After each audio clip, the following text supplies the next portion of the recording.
Good morning, everyone. We are live on YouTube. If you don't want to be on camera, move now. It's this camera and this camera here that are on YouTube, that are on our channel. I'm Tom, by the way. This is Loretta. This is Annie Elmore, our executive director and chef this morning. This is Becky's replacement, former producer of the show, Amy Richardson. You hear that, Becky? Becky's replacement. Replacement. If you can hear, Amy is like, please don't say that. if you can hear that in Melbourne, Becky. if you can hear that in Melbourne and Sydney, then that would be replacement. I'll go slow. No. Hurry home, Becky. Amy's like, please don't ever make me do this again. And who's the assistant producer today over there in the corner? We have Taylor. Taylor is going to do trivia today. Really? Yes. Trivia Taylor. Taylor and I have a little Taylor. agreement. Sure. Mm-hmm. So do I. Yeah.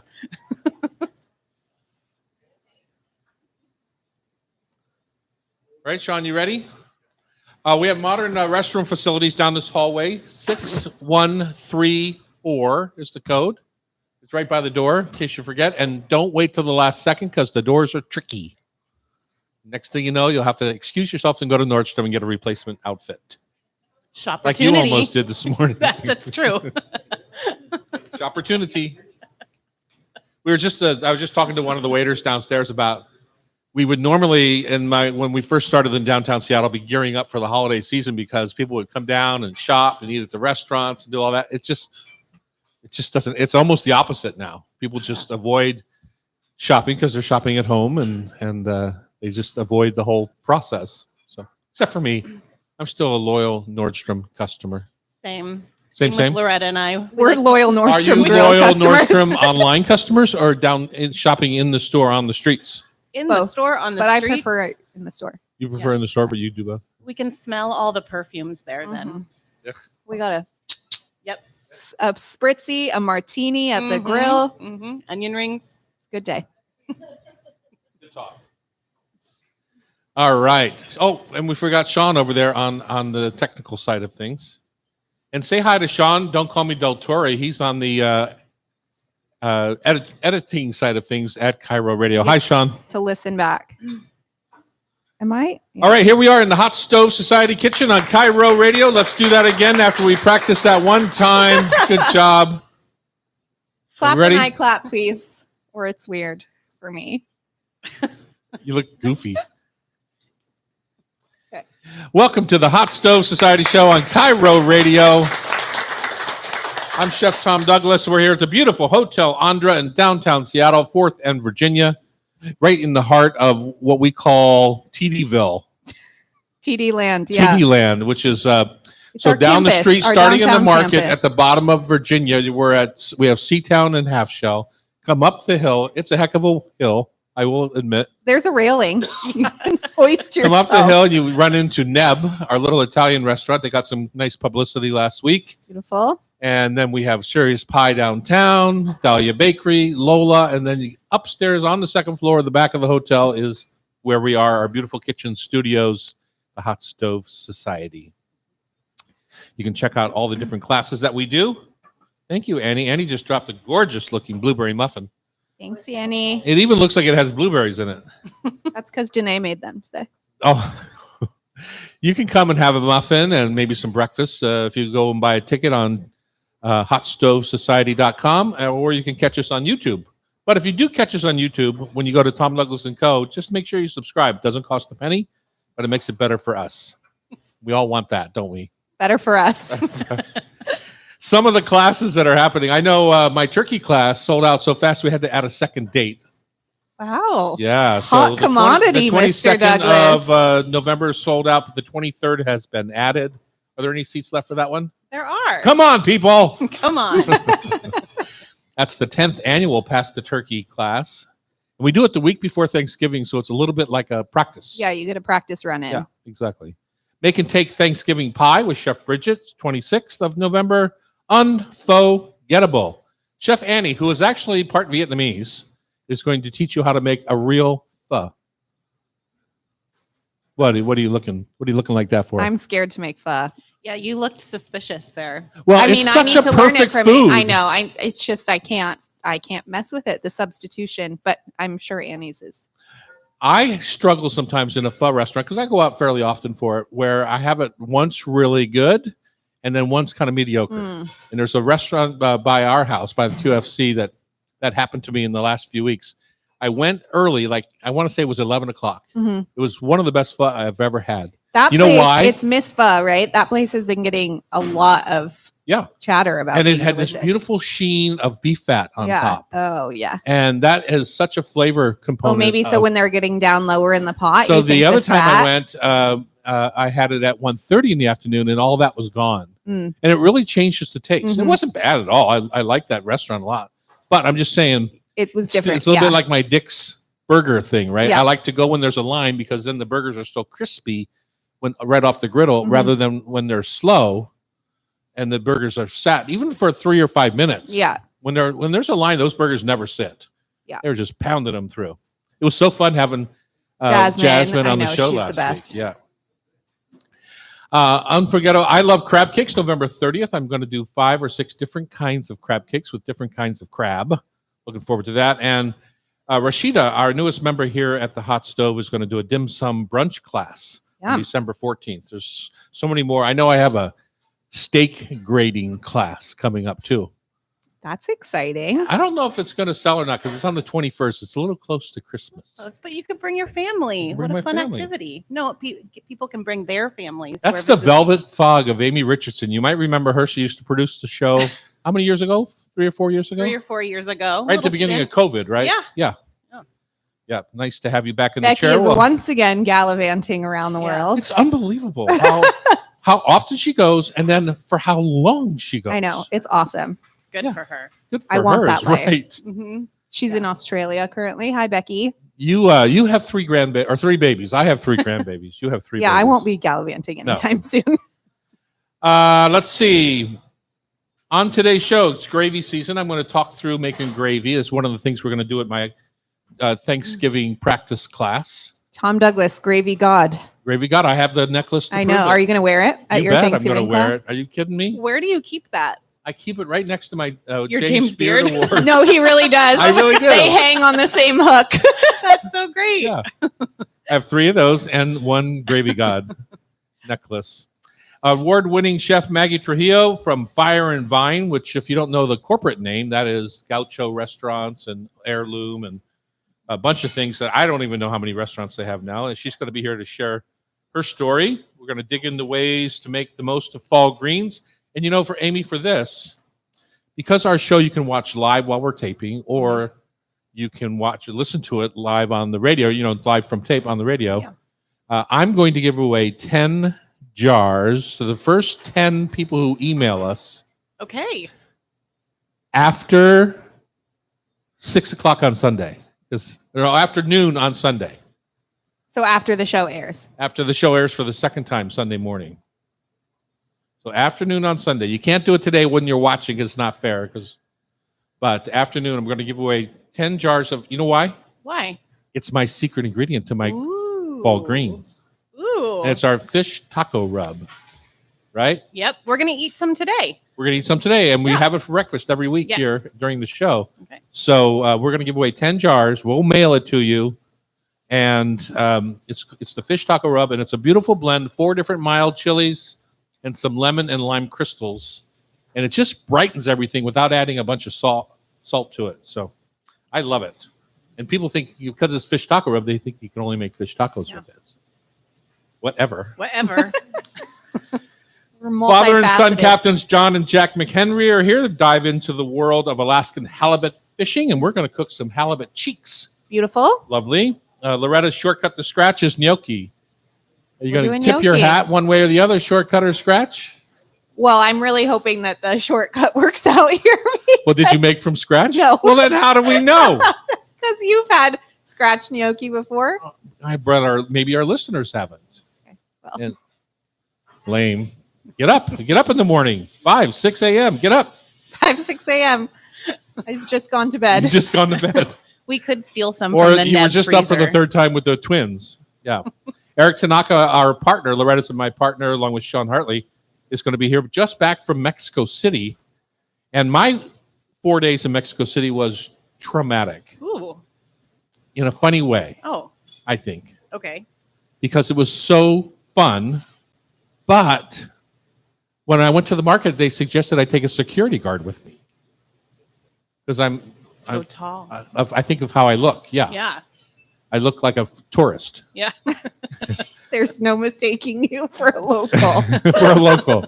But at the same time, we stayed in an area of town that looked like you could be in any metropolitan city in the world, Paris, London, Milan, Yeah. all the fancy stores. We didn't stay in any sort of gritty place, but yet they still told me. Oh. So that was 5 years ago. Well, I'll I be don't your know. security next time. Thank you. Love that. And of course, we're going to wrap up the show today with food for thought, rub with love, tasty trivia. With Taylor. With Taylor. With Taylor, our newest addition to the marketing team. Yippee. Favorite taste of the week, Loretta? Do people know you're related to me? Did I say that? No, but I don't know. Hopefully they assume. We had Loretta and her family for supper last night because the 31st of Halloween, or 31st of October is Halloween, and our anniversary. Yeah. Happy 41st anniversary. 41st anniversary. Goodness sakes. That makes Happy me really anniversary. old. Yes, it does. It also, Jackie looked at me last night and said, I kind of like you. Oh, Oh, that was sweet. that is very sweet. Yeah. First time I've heard that in a year. Yeah, you had us over for dinner last night so that we could go trick or treating in your fancier neighborhood with better candy than ours. and it's pretty flat up there, too. it's pretty flat up there. And Blue Ridge has become weirdly like a Halloween spot. Like Mecca. I think it's called a people Mecca. drive in from all over, and you can't find parking, and but all the bunch of the houses go in like huge all out. One of them had a live band outside. So it's super fun. So we took advantage of your address, and my taste of the week is going to be the chicken katsu that you made for dinner. It was pretty last good. night. It was really good. I have not made I make cutlets at home all the time, like more Italian style cutlets, and so I've never made katsu in that way at home before, and I'm definitely gonna try it. Well, now. you see it in Japanese restaurants as tonkatsu mostly because it's a pork it's cutlet. pork. And But, is that just pounded usually? But for some reason, I had boneless, skinless chicken breasts That's in my very freezer. unlike you. And the only reason I can think of is somebody I know might have put them there because that's not something I would ever purchase. We love a boneless, skinless chicken breast. So in the my only house, way I so. could think to make it better was to Was add to a lot of deep fry fat. it. Deep fried, add a lot of fat to it. It's perfect. But it came out delicious. It was so crispy. Now, you make chicken tenders at home. What's the difference between what you make and what I made? Well, I don't deep fry typically, and you fully deep fried I did. those. I usually just pan fry or air fry. But do you bread them? I do bread them. Do you do a double, like a egg and then flour on these? No. No. No, Okay. no. Tell me. Oh, my God. Can you believe she's just asked me that? Double dredge. So, a nice flat pounded out pieces, chunks, Yeah. little thicker chunks, like about the thickness we use at Carlisle for our schnitzel. And then I do a seasoned egg. So my egg was beaten eggs from the farm, ginger paste, soy sauce, and garlic chives. Okay. Mix that up in my egg. Cornstarch all over my chicken breast. Mm-hmm. Dip the cornstarch chicken breast in the egg, and then into a Chinese 12-spice So you seasoned do. It's panko still an crumbs. egg to breadcrumb. No flour. Where does that come from? Wow. I don't even know what to say with that look on your face. No, just kidding. No, cornstarch. I use cornstarch when I'm cooking more in the Asian style. I don't Okay. know why, because there's plenty of wheat noodles. They Yeah. eat plenty of regular flour in Asia, it seems to me.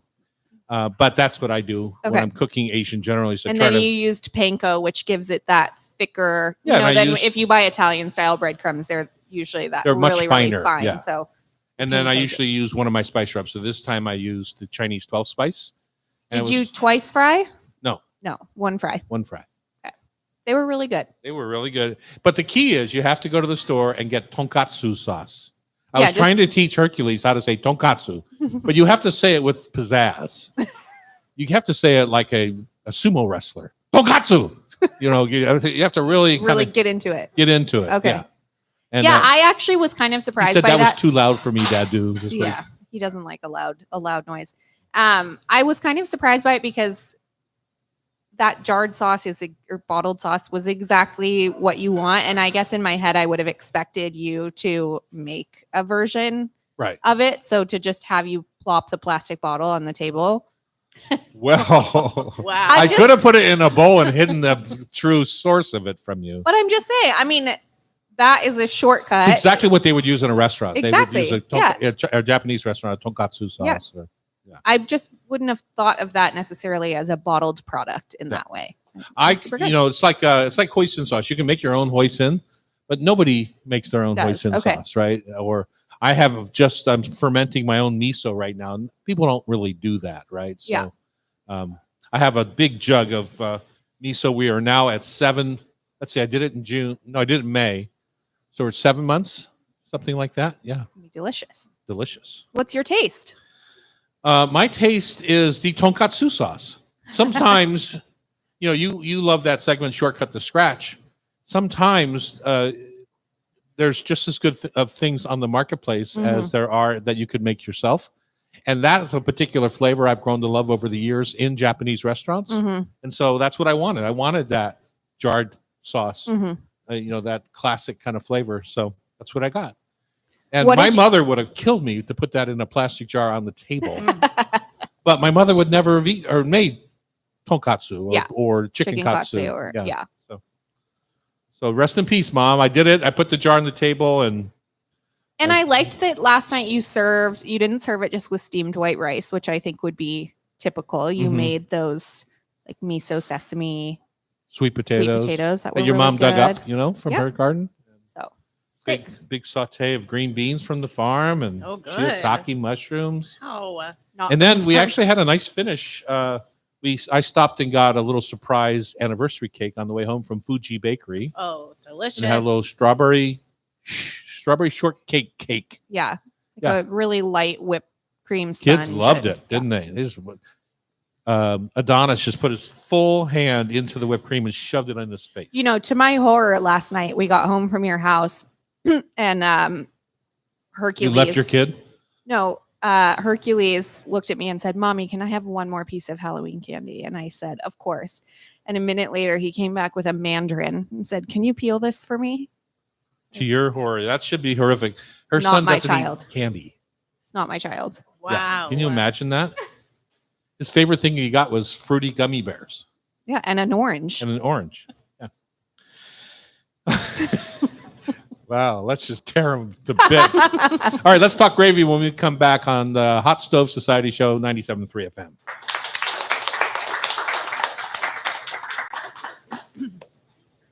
I didn't How was see the time egg on on that. alcohol? Oh, it's in my car. Okay, sorry, I didn't see you. Woo! So. Taylor. Thank you. I just kept going because I thought we were continuing.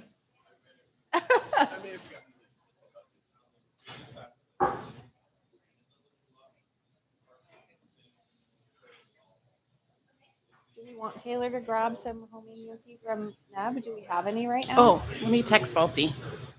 He's probably there.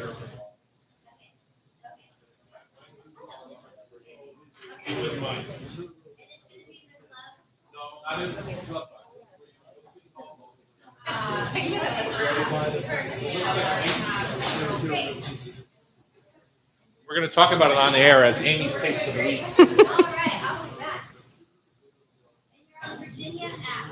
On Virginia between 4th and 5th. It's a Chevy Tahoe.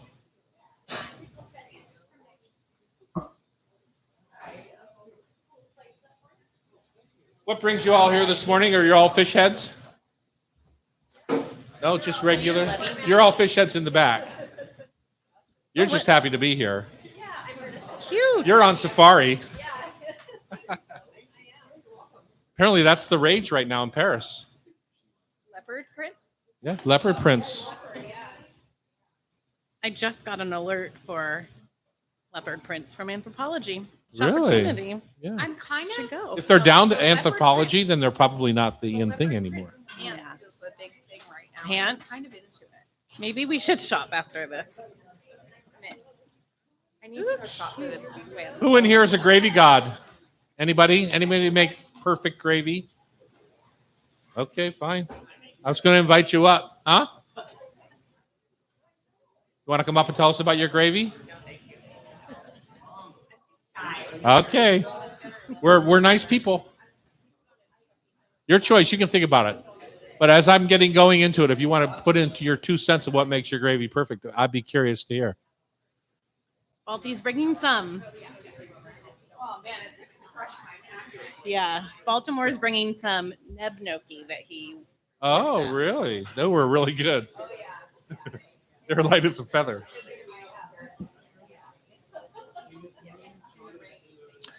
All right, here we go. Back in the kitchen on Cairo Radio. It's the Hot Stove Society show. Got a lively audience here today, all getting ready for breakfast. Andy's back there, and Danae is back there cooking away. A delicious, hot, Spanish-style tapas breakfast. Yum. Yum.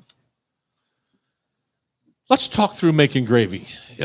When I do my turkey class every year, one of the highlights for me is to share my expertise in making gravy. And one time I called myself a gravy god. One time. Maybe a few times. And Lars made me an appropriate necklace to wear during my class. And so I've been wearing that necklace ever since. Yep. And I always call myself a gravy god when I'm on the air. And then I get letters saying, "You are no god." Look behind you. There it is. There's There the it GG. is. Yeah, you are no god. As if I was suggesting that I was somewhere close to Jesus. Mm. And I'm not. So No. get Much to yourself people's back in your- surprise. Get yourself back in your chair and stop yelling at the radio.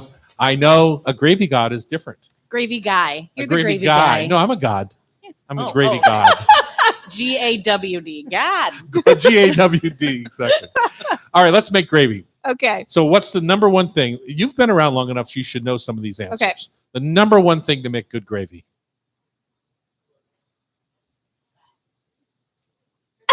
Huh? Drippings is helpful. It's Drippings. not the number one thing. Onions. I was gonna say really brown onions for your gravy. Number one but- thing is a good stock. I Good think Maggie stock. would agree Okay. with me. Would you agree, Chef? 100%. Good. You have to start with a good stock. And so a week or two before, I go to the store, and they're getting all these turkeys ready for sale. There's tons of trimmings. Sadly, they don't really take any discount off. The turkey trimmings are about the same price as buying the whole turkey. Really? But yeah, You but buy you're a better turkey off buying a neck bunch or- of the necks and backs and gizzards and things like that. And then you take those, or you roast them up, you roast your vegetables up with them, you put them in a pot, and then you pour what over top? water. No. Stock. See, Other stock. this is what makes me a god, and you simply A a peasant. parishioner. You simply a parishioner. We'll make you a necklace. A big Parishioner. A red pea. No, you put chicken stock over top, right? Because you're making a double rich stock. This is what you have to have in order to make the best gravy. Now, if you want to make gravy, Just you can any old gravy. Just put water over your be a turkey bones. But if peasant. you want to make the best gravy, you have to double up on your stock, if not triple. And so this is a process over the week or two before Christmas, is to get your stock ready for your gravy. Great. Feel good now? Okay. So now in my roasting pan, I'm going to put in sliced sweet onion, whole sprigs of sage, big chunks of garlic, whole cloves of garlic, about a half a pound of butter, and I'm going to put my raw turkey on top of that. Ready On Thanksgiving Day. on Thanksgiving Okay. Day, ready to be roasted. Okay. And then I'm going to cook my turkey that has coffee beans in the center. This is a real trick. You're not paying attention. I'm sorry, fresh gnocchi just entered the door Yeah. and I got distracted. Coffee beans in the center, because that's how you get this beautiful roast. You know what You're when trying you to poison smell- me, is what you're when you saying. smell coffee in the morning and it smells so lovely and like, God, I can't wait to get up and have a cup of coffee. That's what you get out of this thing. So the juices from the turkey mix with the coffee beans. And then when your turkey is done, you simply tip it, put a slotted Okay. spoon over the cavity and tip it. Get all those coffee juices out and into your onions. Okay. Now what do? Do you know? Now You've watched me make gravy. Okay, but now you've poisoned me is all I'm saying. Whatever. I'm allergic to coffee. Well, somebody should put you down. Who could be allergic to coffee? I've never heard that before. Well, I've been hearing it from me for the last 15 years. Anyway, so now I've got one of the keys in my turkey is I use a thick bottom pan. Okay. So now I've got my onions in there that are all browned up from roasting under the turkey. It's collected all the juices from the turkey are there. Now I put that thick bottom pan over a burner. Over a burner. Yep. And I cook those onions until, if they're not dark enough, I'll cook them until they're almost black. Yep. Because that's something you do that I think a lot of people don't do is you will take yours super, super Yeah, dark. you think they're burnt. You Then think- put one in your mouth. You'll realize they're not. What's that do for me? Sugar. Color. It adds a caramel Chef color, Chef Amy over a there. natural Amy. caramel color to the gravy, which is so much more visually appealing than these white kind of thick custardy looking gravies, Sure. right? That you Yeah. buy at the store. We're not buying at the store. We're making gravy, right? Mhm. So once those onions are down like that, I add my flour. This is an old-fashioned gravy. I stir in my flour to make my roux, and that's got all the turkey juices, all the drippings, all the butter that I started with. So now I've got a roux with the onions. I'm not straining out the onions. Chunky right now. It's chunky Okay. right now. Yeah. And if you get some coffee beans in there, you can pluck them out or not worry about it. Okay. Cook it down. The onions just melt away. That's why I call it a sweet onion gravy, because you don't see the onions in it when you're done, right? Mhm. So now cook down. Now I've got my double rich stock, and I'm going to start ladling in my stock. Don't worry about extra fat or trying to don't skim skim all the it. fat. Okay. No. Gravy is fat. Fat is gravy. Those two go together. If you don't want fat, don't eat gravy. Great. There's no such thing as Lean gravy. sizzling gravy. Great. No. Yeah, it's like if you want chicken tonkatsu or chicken katsu, you have to deep fry it. There's no, if you want egg foo young, it has to be cooked in a lot of fat. Okay. If you don't want a lot of fat, don't have egg foo young. Same thing with gravy. Okay, so my gravy is cooked down. I'm starting to add my stock. And you really only, the first couple of ladles, you have to stir in. After that, you don't really have to stir in. So it's not like risotto. You're not going to where get you're lumps just- okay. like you think. What's another key to what I'm doing here? I don't know. I've gotten all the other ones wrong. You so- have, and I'm sorely disappointed. The other key is I'm doing here is I'm thinking about tomorrow for hot turkey sandwiches. Oh, yeah. I'm making enough gravy for all the leftovers. Don't just make enough gravy for tonight. You're a loser if you just make it for tonight, because tomorrow you have dry turkey. Yeah. And dry stuffing and dry mashed potatoes that are all left over. You need gravy. If you're a Glue. gravy god, you have to make the people happy. Great. Okay, or else they leave your church. Now, so I'm making this big batch of gravy and I'm cooking it, and just low and slow, just let it bubble away. And you just kind of keep adding ladles of stock as it needs. Yeah. Okay. If you don't have stock left over to put in the freezer, like turkey stock for when you make soup out of the rest of the gravy and the other You're thing, also a loser. you're a loser. Okay. Yeah. So you want to make sure you have enough stock for that. And if you don't, just thaw some of the fresh chicken stock that I have in my freezer.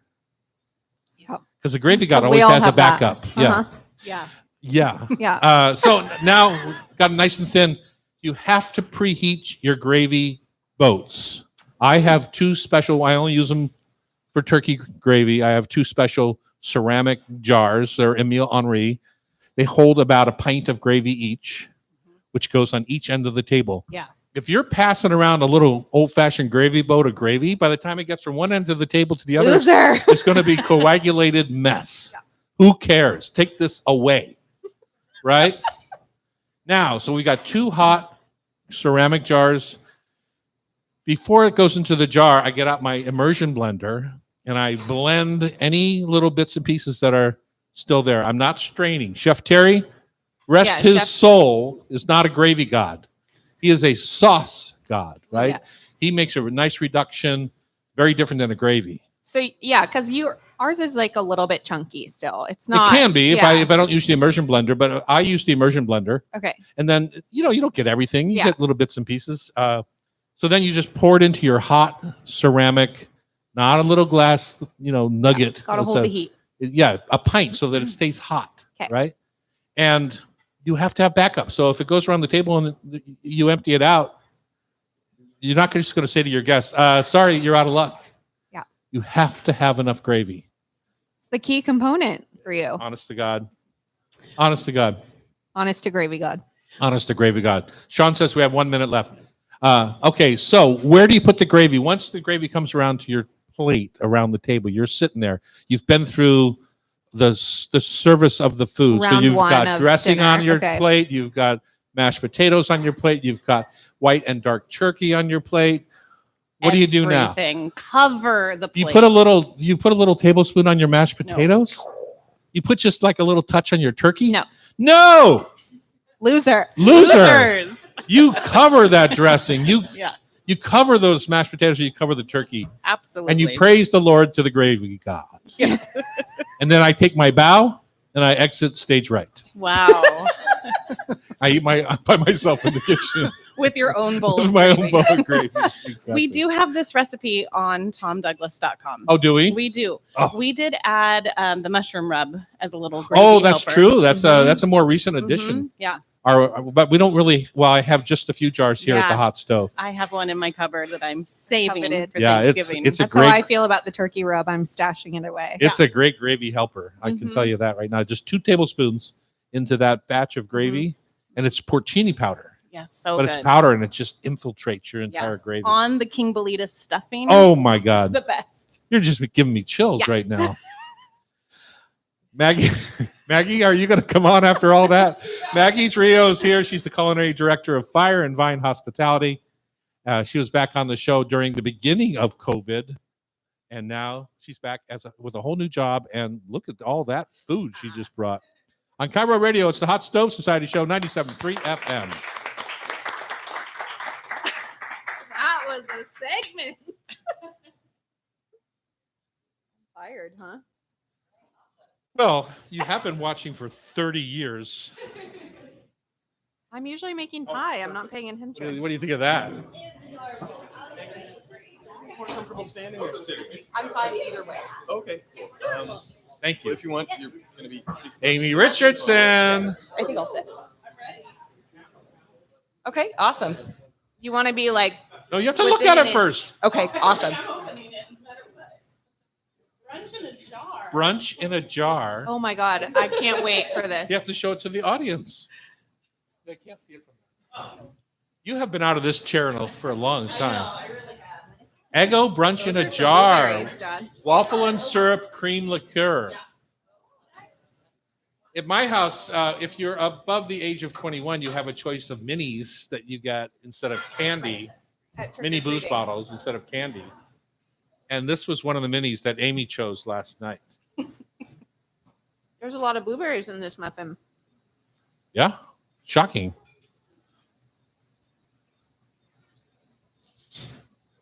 Oh, you're going right in. I am totally so proud in. of you. No, You have to give Taylor some. She did the legwork. I totally will. Hey, hold on a second. Yep. We'll do that in front of Fall Greens.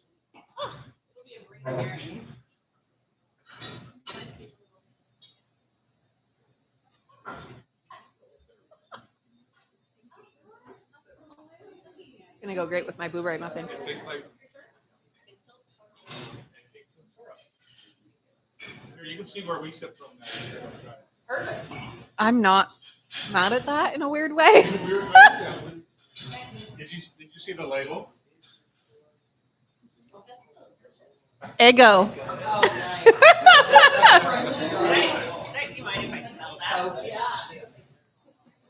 Yeah, I The could, fat kid in me is like jumping up and down. right Yeah, now. This is I so yeah. could good. go for that one.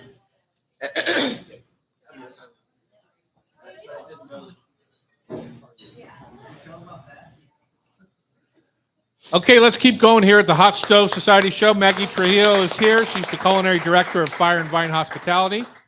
You were back on the show right at the beginning of COVID, or about a year into it or so. I was, and it was remote, so I'm excited that I actually get to join you today, like Yeah. live. Perfect. It's And I awesome. last saw you when I walked into Heirloom for the first time, and you Yep. were kind of running the show there. Then I look at your bio on my show sheet here, and Now you're in charge of Aqua by El Gaucho, Heirloom, Witness Tree Lounge, Walla Walla Steak Company. Oh, my lordy. And 1, 2, 3, 4, 5 El Gauchos. Yep. Wow. And growing. It's awesome. And growing. Yep. Yeah.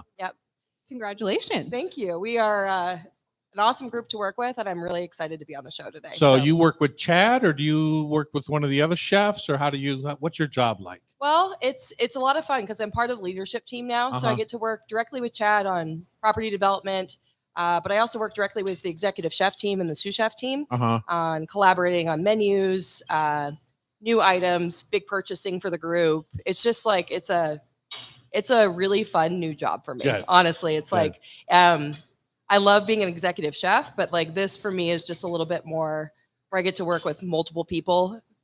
So Lovely. And we have that in our group too, where we have we call them the director team and the ownership team. Yep. Blah, blah, blah. And it's so fun on our weekly meetings to kind of get together and get all the bad stuff out of the way. Like, okay, you got to deal with this, you got to deal with this, and let's have a cocktail. exactly. No, the collaboration in our group is really epic. And it's, I think that's my favorite part of the job. Good. So yeah. Tell us about some of these restaurants. How did you end up here? In the chef job? Yes. Are you a culinary student trained, or are you like me, more seat of the pants? Both. So I was working in a restaurant, and it was one of those jobs where I think we came up different. You know what I mean? As far as like we came up in a different era where like you would get pans thrown at you. Are you saying that's a little? Are you saying I'm old, or what are you saying? No, I'm saying I think that we came up in similar environments as far as like learning. Like it wasn't always necessarily kind, and so I decided to send myself to culinary school to get a little bit more education.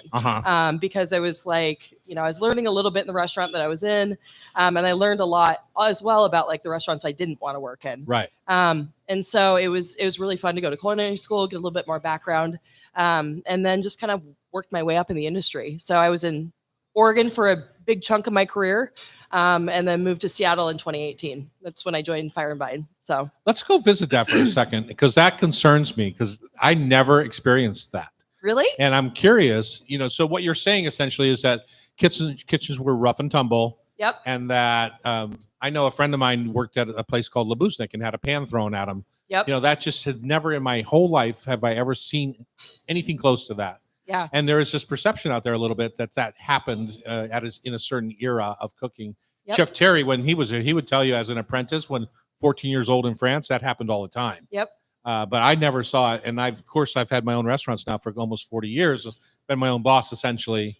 So that I don't throw pans at myself. So do you think that was female related, or do you think that was just the environment in kitchens? I think it was just the environment. And I think I learned a lot about how to treat people and how to coach people based on my experience. Right. And so it's like to be approachable, right? Like to be able to be the person that you can ask questions of. And like, I think I've learned more in my career about how I want to be and represent myself based on how I was kind of treated, Right. And so I don't view it as a bad thing. I view it as a kind of it helped. Yeah. So yeah. We had a GM or CEO, actually, Pamela here, who helped me be just more appropriate, like with my verbiage and things like that, Yeah. it never thought about I it. think there's like this kind of culture of kitchens that you see on TV or, Yeah. that people used to work in. And like, I'm very thankful, at least since I've been a part of the industry, that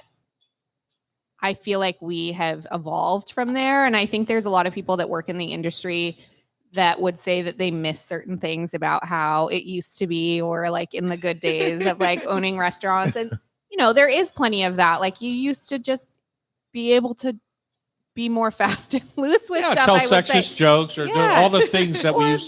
like have your drink on the line Yeah. or whatever that was that you can't do anymore. But for me, at least, coming into the industry as like a younger woman and things like that, like I'm so thankful that it feels like we're largely moving on from that era. It's beautiful. And I um, love being part of a group that really embraces, it's just like the education piece Yeah. and like all the really great parts. The reason you want to get in the industry is like serving people, serving your guests, taking care of the team. And it's, yeah. and I love seeing somebody like you as a woman, like in this position of culinary director over potentially like a lot of male chefs and sous chefs and things like that. Like to me, that's how you can make changes in an industry like ours. And Well, I it's great. appreciate that.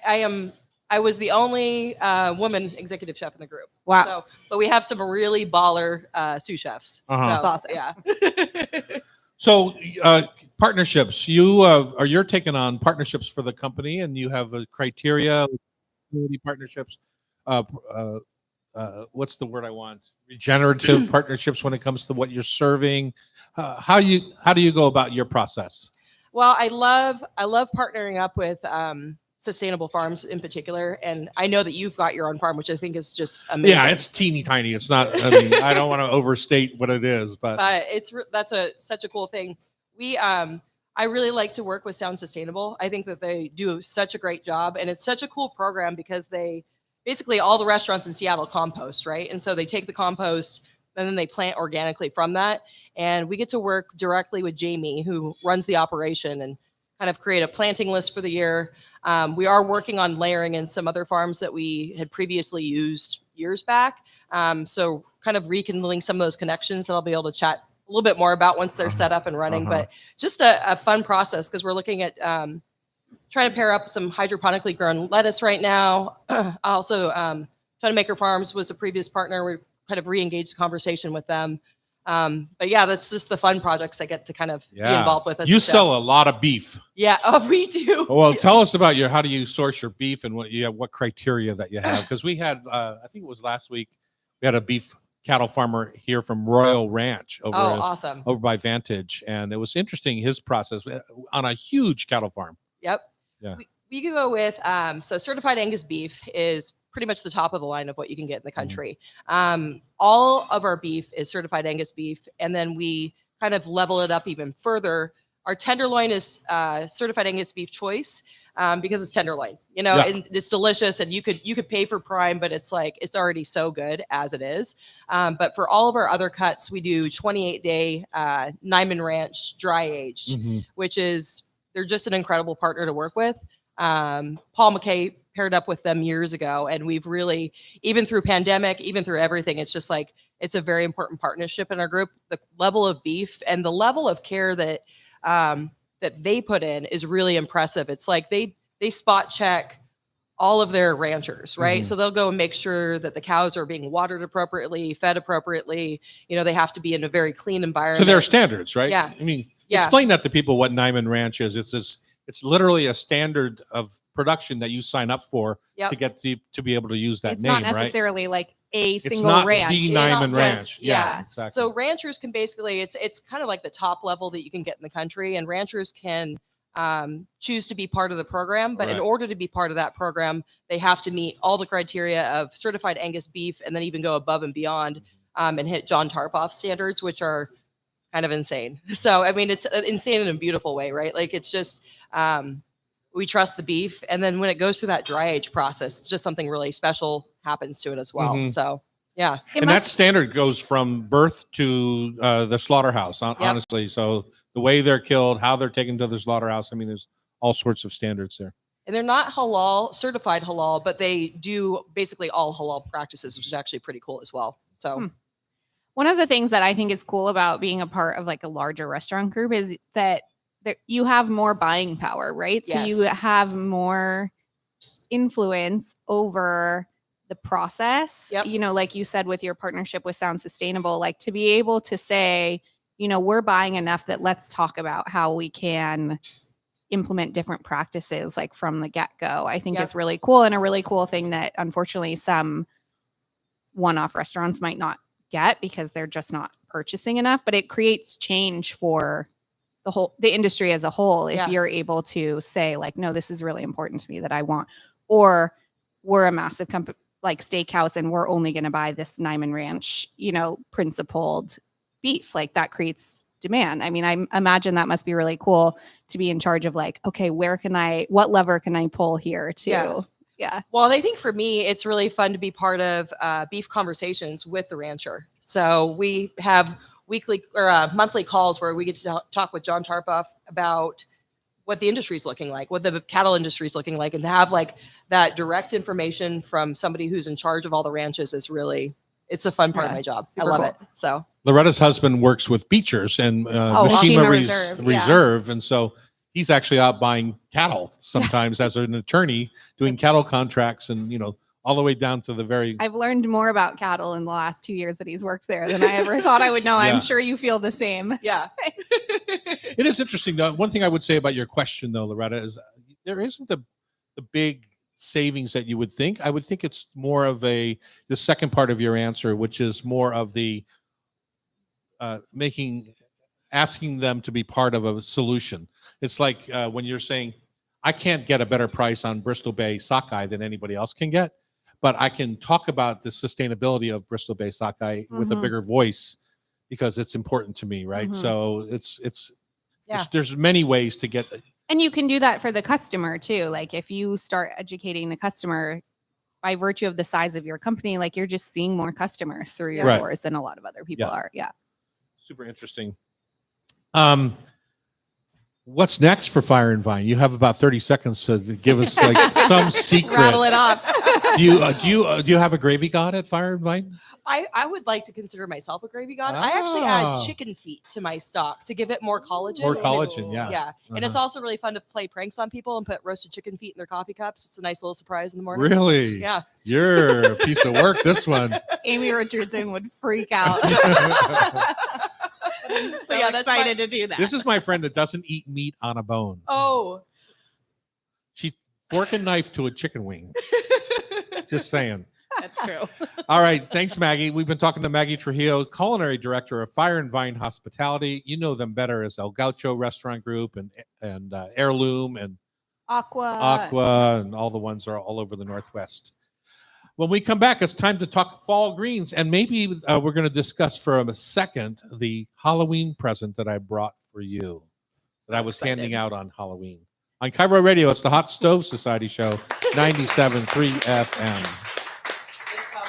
Thank you. This is Oh, we never even talked about this. It's okay. I brought some from each of the restaurants. Okay, so let's put another segment in the can real quick. Then we'll have it. Have a seat. Yeah, we'll put you on the next show. This record. Oh, okay. Yeah.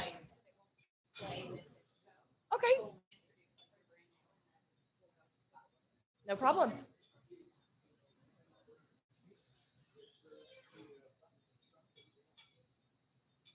Ready? Yep. Sean, this is going to be separate, right? We're going to pop this segment in the next week. for next week.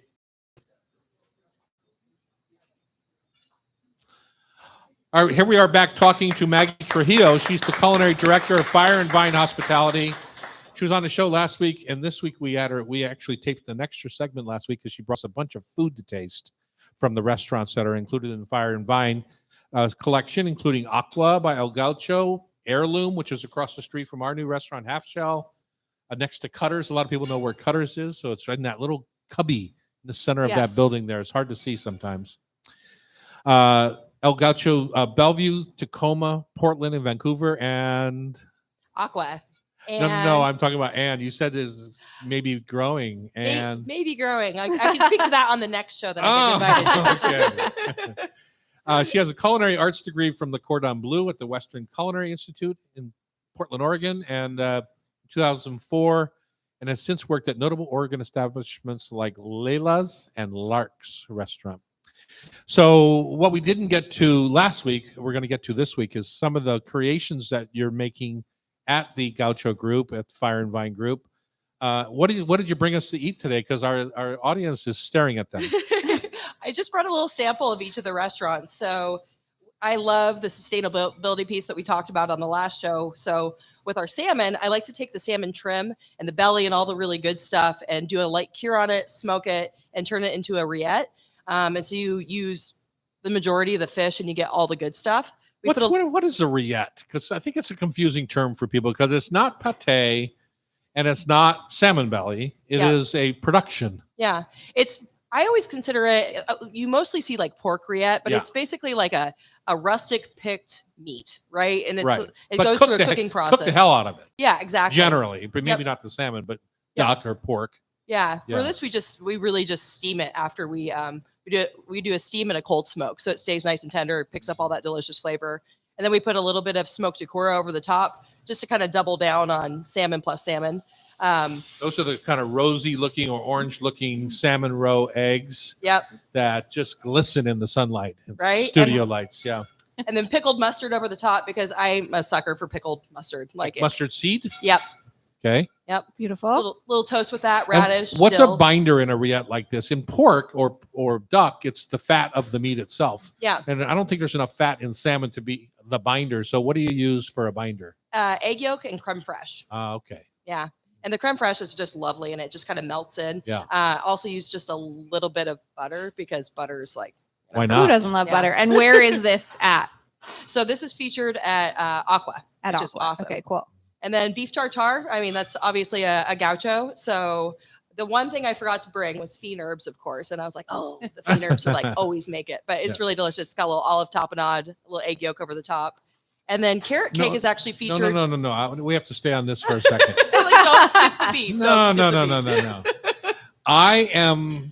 So now we're talking chef to chef here. This isn't about Right. gaucho. I'm not being critical, but I struggle with beef tartare in most restaurants that I've had it in.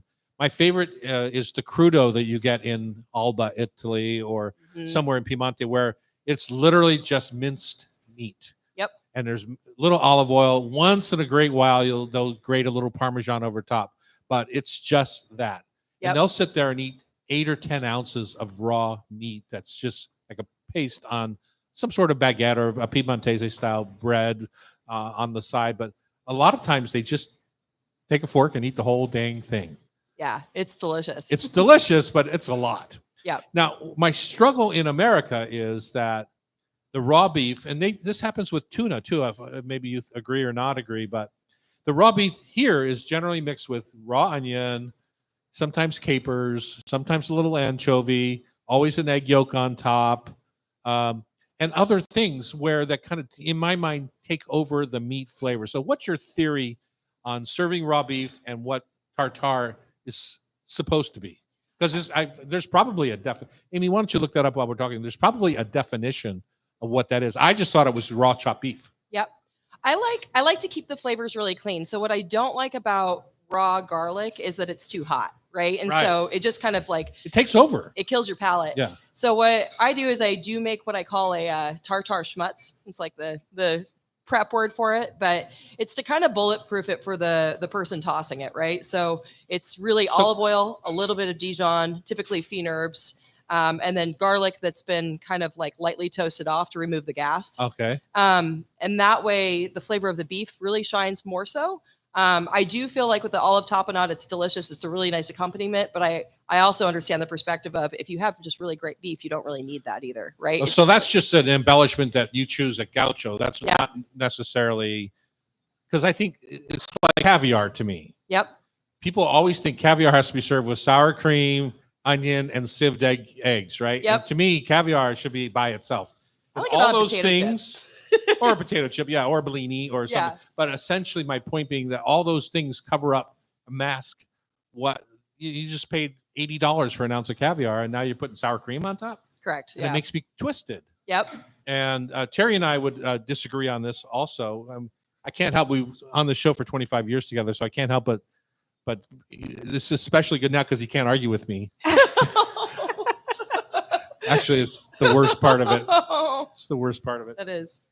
Brings a tear to my eye. But anyway, so theory on that. The plain and let the main ingredient shine. Say, let's say tuna. You see a lot of tuna tartare on menus too. So. No, I agree. I think just really having, if you do add anything to it, keeping the ingredients really clean, but like making sure that the beef is the star of the show. Right. So I like the fatty or not fatty. Do you like the filet mignon where it's very super lean, or would a rib steak work for you? So we do a couple different options in the group. I did this one with tenderloin because I like the tenderness of it. I like the flavor on it is really clean. It doesn't have the dry age flavor, but some of the gauchos, we've kind of agreed that the chefs can pick what they'd like to do. It's not one of our core items that they can kind of play and have some fun with. A lot of the chefs like to use sirloin, which is a really cool cut for that because it's got so much flavor. Right. It's really it's a little bit more marbled than tenderloin. Yep. and it's But got the dry age, You which is awesome. cannot leave the silver in. You cannot leave No. any of the nerves in. Correct. You have to clean it up and then chop it, because even like a ribstick or anything, you only want to use the eye and completely trimmed. Yep. So Correct. as a home cook, like I would never buy a steak at the grocery store and then just like chop it up raw and eat it as tartar, because it would freak me out. I mean, do you do something different with your tartar beef, or is it really like the same beef that you are going to cook for a steak that you serve, and it just is that you're getting amazing beef? Well, we get really amazing beef, and what we do is we try to use, again, the whole piece, right? So the whole tenderloin. So we do all center cut fillets, but then we have the tips and tails, and that's what we clean up for it. And it's just Perfect use for it. Yeah, it's awesome stuff. Utilize the whole primal, and it's really great. So what about the other idea, and more my style and my taste is Carpaccio, where you take that sirloin and you give it a light freeze. Yep. And you slice it as thin as you can, either on a slicer or with a knife. Yep. Layer it out on a plate, sprinkle it with delicious olive oil and nice flake salt. Yep, all done. And 40 years ago, when the 1904 restaurant was the first restaurant in town that served Carpaccio beef, they did a little Dijon mustard like over the top of it, like a little squeeze bottle of it. I love Carpaccio in a way that I don't love tartar. No, I love Carpaccio, and I think it's the similar same to thing. It's raw beef. Yeah, but you have to cut it fresh. It's just like, so when we have VIPs that come in, it's one of my favorite things to do is I take the New York ends of the dry age, right? And so it has all that dry age flavor. You clean the dry age up and then cut like the little nuggets, right? And do a peppercorn sear on it. Just a really brief sear so you don't oxidize the meat. Right. So you're like, just like you would freeze sear it. tuna and serve it raw in the center, right? So yeah. But then it has that really pretty peppery flavor on the outside, and it's got that beautiful red beef on the center. And I think, honestly, serve it with a little Maldon, olive oil, and maybe some rocket, and you're good to go. Be done. Yeah. Yeah. So It's good. beautiful. Yeah. A little crostini maybe. Okay. You brought us one more thing. Yeah, I care mostly about what I see here as Well, cake. ask your question. So go ahead. What is cake? What cake is this? So during pandemic, I had a lot of fun playing with carrot cake, and we put it on the menu in 2 of our restaurants because all the guests that would come see me at Heirloom were like, you have to put the carrot cake on when I went to El Gacho Bellevue and kind of was working with that team. And they were like, can you please bring the carrot cake here? And I based the recipe off of another chef's recipe, but just kind of tweaked it to really make it my own. So I have a cookbook that I love. It's called The Perfect Finish. And that pastry chef he's phenomenal. He was the pastry chef for the White House and just super talented. But I had a sous chef who loves muscovado sugar. It's such a cool sugar. And I was like, I want to make a recipe that Megan, who has to prep this 3 times a week, can get on board with, right? Like, so what's going to make her love it? And so I really had to recalibrate, because when you mess with sugar, and I'm not a pastry chef, right? So I think my family got so tired of carrot cake during pandemic because I was like, bring it for every dinner. But I had to mess with the sugars and the ratios on things. And then it was cool because then it was really heirlooms, right? It was unique to us because I took a really popular chef's recipe and then was like, how do I make this heirloom, make it unique, change it? So it's carrot cake. It's got orange segments in it. It's got a really pretty cream cheese frosting, some salted caramel. When we're in the restaurant, we serve it with either pistachio or butter pecan ice cream, because why wouldn't you? Why wouldn't you? Yeah. So it's a fan favorite for us. Yeah. Isn't that interesting? Back in the beginning days of the pandemic, we were in the same boat with coconut cream pie. We had never sold so many coconut cream pies because people were just hungering for a little bit of either Comfort. familiarity, comfort food, Special. Yeah. Yeah. Your coconut cream pie is like, I'm lactose intolerant, and as a chef, that's so hard. But I eat dairy anyways. It doesn't matter, right? It is so good. They make Beano for that or something, right? I just suffer through it. It's fine, but it's delicious. Yeah, So, good. So it's the same idea, though. It gives you that sense of comfort when you're struggling or when you're not sure what's happening today or tomorrow, or wearing a mask, or all the things we were doing, waiting for a vaccine. Yep. It was a way to kind of get people through it in a different kind of homey kind of way. So Yeah. well, congratulations on all your success. Thank you. Thanks for having me on the we show. We are big fans of having you across the street from us and down the street from us in Union Stables down there. That's such a beautiful building. I looked at that building so much They would never budge on the price. And it sat there empty for like, what, 3 years? You got Yeah, to sell it more did. expensive steak. Yeah, I know, exactly. Such a beautiful spot. All right, that's been Maggie Trujillo. She's culinary director of Fire and Vine Hospitality. Thank you, Maggie. Thank you. Thanks for having me on, We'll, Jeff. we'll be right back on Cairo Radio. It's the Hot Stove Society Show, 97.3 FM. Now we got one in the can. One in the can. All right, here we are. We're back in the kitchen on Cairo. It's the Hot Stove Society Show, and we're going to talk some fall greens. But last week, before we get into that, during Halloween, you know, I have a little tradition at my house that we stole from somebody else back in our old neighborhood in Crown Hill. But we have candy for the kids, and it's never less than a full-size bar, and maybe even a box. You should have seen last night's tray. Sometimes we do out Fran's Gold bars. Sometimes we do whole Seattle chocolate bars. All sorts of. Last night was big boxes of Full boxes of like junior mints and I try not to get watermelon. things that everyone else is Yeah. handing out, but last night I sort of did. But also, then you know, usually the little ones are accompanied by parents or older people, and so I feel like they're always left out. Yeah. So I had a nice little tray of maybe 24 different minis, Nips. from limoncello to Woodford Reserve bourbon to Hennessy VSOP Jaeger. cognac, Jaeger, all sorts of. salted Sing. caramel whiskey. But the one that got the most attention, and the one that you insisted that I bring you Mhm. because you weren't trick or treating at my house, I wasn't. was what, Amy? The Eggo brunch in a jar, waffles and syrup cream liqueur. And it looks, it comes in a little bit of a mason jar. It's so adorable. And we're going to post a picture of it on Absolutely. because it's the wackiest thing. I think I've seen it before. We might have even had it on the show before. I don't remember, but it's all new again. I'm so excited. I love shots, as you know. I love them. Okay. Bottoms up. Are we going to do a shot of the Mhm. waffles and pancakes? When you do a shot, you have to do it. Okay. Who does a half a shot? Yeah, who does a half a It's shot? pretty delicious. It's pretty delicious. I am so going to bring this for 7-layer Sunday is what I call it when we watch football. Uh-huh. Starting at 10 a.m., we drink Baileys. Yeah, You I bring think this. I actually prefer that to Bailey's. Yeah. You I would guys do are like a little sickos. ice, Yeah, you know? I'm It's into it. delicious. You are sick. But I love You're going to buy it any again. anything Yeah. maple syrup flavor. I got it. You know, it's at a very high-end store called Walgreens. Ooh. Yeah. Okay. Okay, and- good. Yeah. You know, I'm so we've taken excited. over this tradition at our house as well. We Oh, have hand you? out nips to the parents, and yeah, it's great. Well, it's interesting to see what goes first. On Halloween, the limoncello went first. Shocking. I Weird, would yeah. definitely have done the Glenlivet Scotch, Mm. or the Glenmorangie Scotch that I had, or the Woodford Reserve bourbon. But you're more of a sipper. No. When you Yeah. take a shot, you take a shot. You don't sip when you're walking around the rainy, wet, cold neighborhood True. with bratty little kids in front of Oh, you. yeah. The bratty Yeah. kids.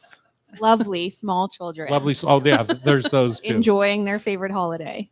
My favorite part is at the end of the night when you've got all this candy left and you're ready to close up shop, and that last person that comes just dumps Yeah. the whole thing right in Yeah. their bag, and they are just thrilled. Yeah. Yeah. part Then of Made they'll their be- night, Then they'll be sick tomorrow. and At least they're I not could- your kids. It's not your problem. It's the least I could do for them.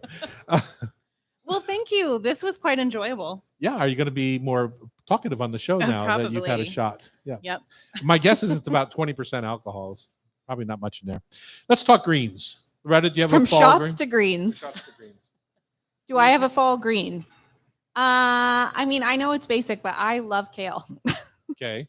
And I like both dinosaur kale and curly kale. I probably slightly prefer What's dinosaur dinosaur kale. kale? Is that the big, long? Yeah, Tuscan? the Tuscan Lacinato. kale. Oh, Yeah, okay. lacinato Lacinato. kale. It's also called dinosaur kale. Where? What universe? I see it called dinosaur kale all the time. Yeah, duh. I think it looks like Does dinosaur. anyone here shake your head yes or no? Dinosaur kale. Oh, Yes. really? So it looks like dinosaur skin or something. And I oh, think, okay. that's I probably bet my, Maggie doesn't call it dinosaur kale. she definitely. She's way Lacinato. more Yeah, upscale. she's- Yeah. Yeah, I love kale. So how do you cook it? I usually Just cook off a. Oh, this is concerning me right now. This hesitation. No, I usually honestly just cook off a little bit of garlic and some olive oil, and then add my kale, some Uh-huh. lemon juice, salt and pepper. How do you keep your garlic from burning before the kale's done? I just don't put it You on go very low and hot. slow? Yeah.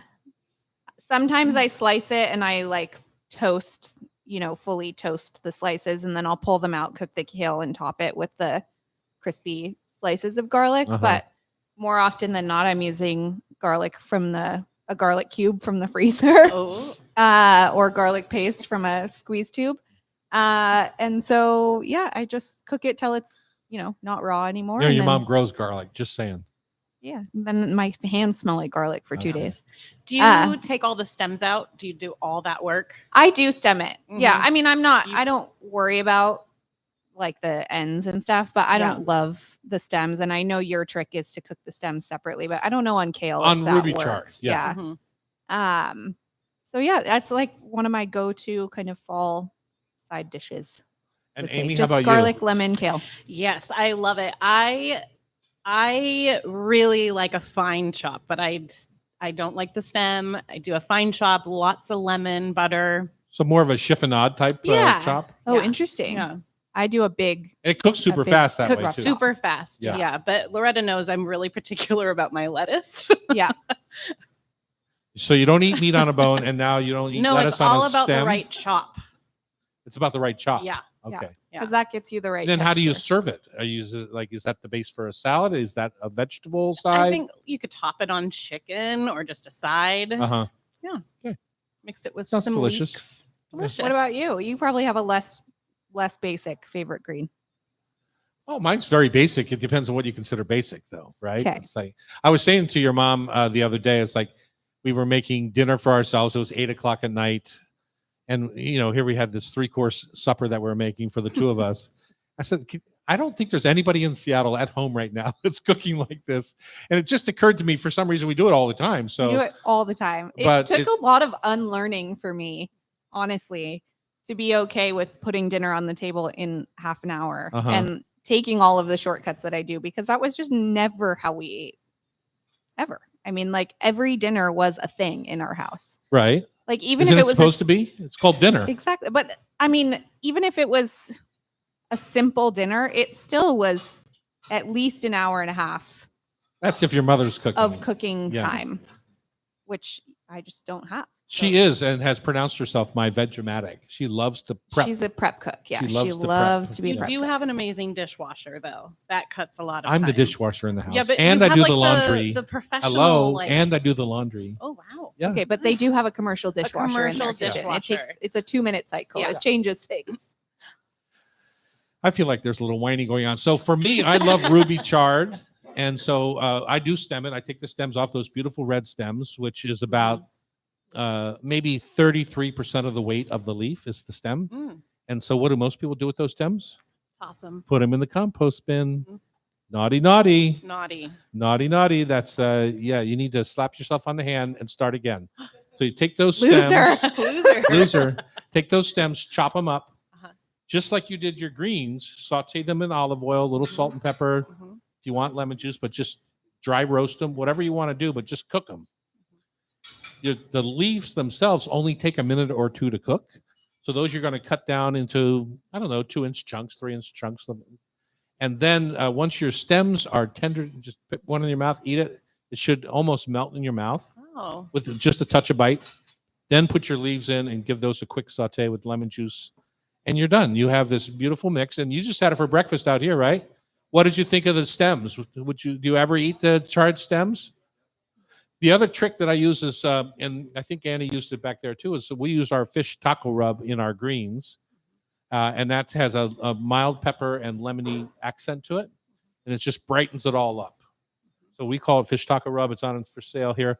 And Amy, we're giving away 10 jars. 10 jars. You remember how we're doing this? Because it has to be after the last airing on Sunday on mornings. Sunday. So after Noon. 12 noon. Yeah, Yep. on Sunday. You'll be watching the football game I will. anyway. You might also sign up for a free jar Yeah. of fish. First 10 people. First 10 people will know. Emailing who? Yep. Where? Office@tomdouglas.com. Office@tomdouglas.com. Not going to make them email Becky while she's on vacation. Yeah. We could. That would be kind of Yeah. fun. And so we're going to give away 10 jars of our fish taco rub to the first 10 people. Yeah. Afternoon on Sunday. Go Hawks. Any of you guys going to go kind of put a timer on your Set a calendar alert. alert. Okay, that's my idea for fall greens. In the next hour, we've got Alaskan halibut. We're going to do the cheeks, little shortcut or scratch on gnocchi. Eric Tanaka here, our partner, is going to be here to talk about his trip to Mexico City and finish the day with Rub with Love, Food for Thought, Tasty Trivia on Cairo Radio.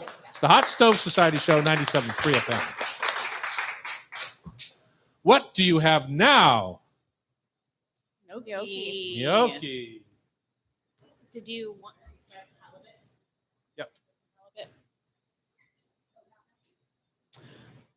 No, it's halibut first. Gnocchi's after.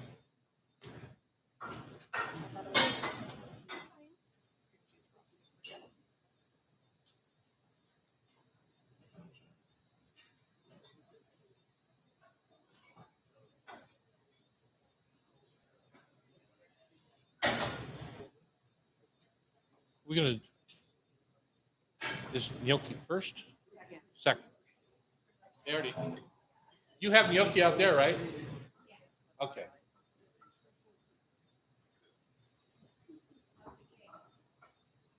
I should try this piece.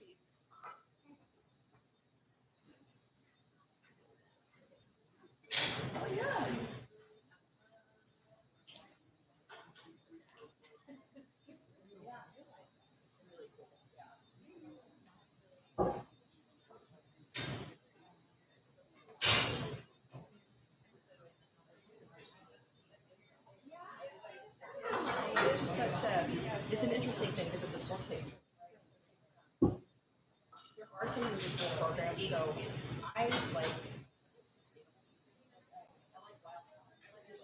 As Chef Terry would do it, always foamy butter, white foamy butter.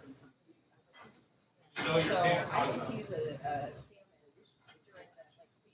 Put these out here because they're the best wild caught you can get. Love that. During the winter, we use a sustainable program called Work, and they like feed it all organically. The cool thing about it is a lot of East Coast salmon not fed the best feed, like the best feed. But there's certain salmon programs that I have wider heads for the salmon that are below, so color naturally. It's able to swim, feed it organic food. They really bond with the water, or the water quality. And then there's also some. Do you need any plates or anything, Tom? Shellfish. So like Taylor shellfish is absolutely incredible. Like their program's amazing. They do the best bacteria and water testing. They just really, they want to keep everyone safe, right? So you're really, yeah, practice. And I do need tasting plates, please.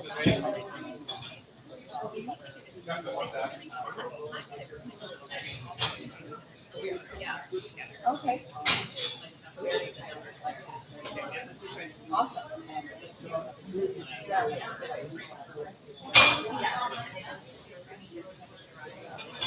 Yeah.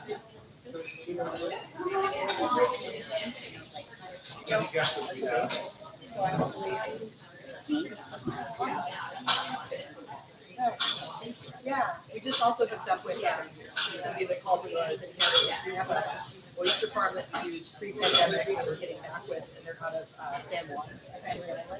And so we'll sort of.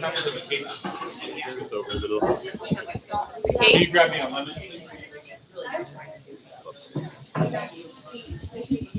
Right, my friends. All right, John and Jack. Would you like to sit or stand? I'll sit. I'll sit. Perfect. You wouldn't mind taking a seat? I'll just adjust this. Alrighty, thank you. More seat.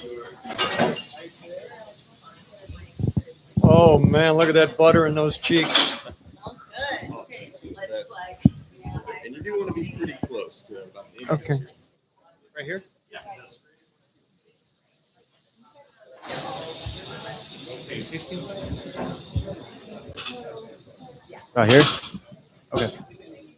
Great.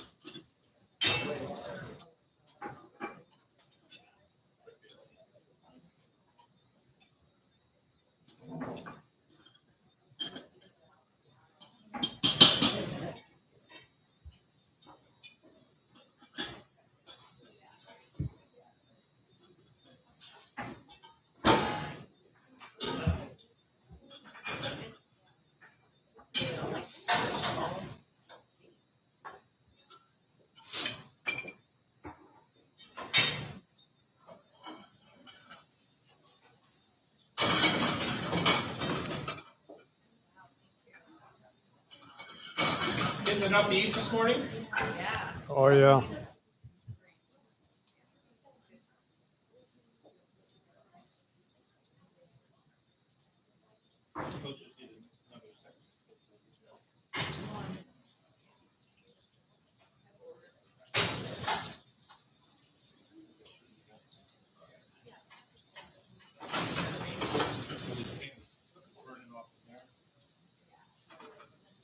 Nice things.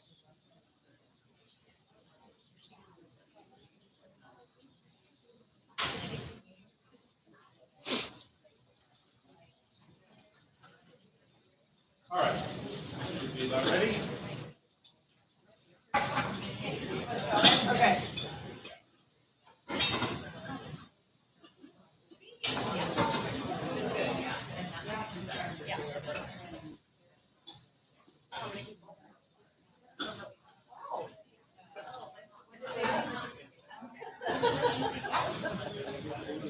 You got a class? Love a last minute book.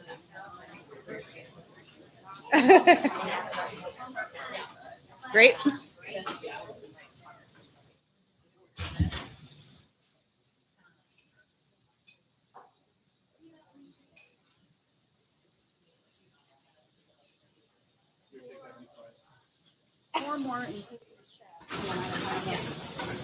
Okay, so one of the keys to cooking fish is when I turn it, I turn the heat off. I let the residual heat kind of warm the fish through instead of, you go hot, hot, you can't stop the cooking. That's how fish ends up overcooking. So now you can see it's still cooking. I've got the fire off, but it's still kind of heating through the fish. So, little technique for home. 4 more. So there. Oh, gravy god, thanks for fixing those. Thank you so cheeks. much. I am not a halibut cheek god, I can tell you that. Just have to let it sit for a second. You can take them in the back. Use smaller pieces first and they'll be done. Today.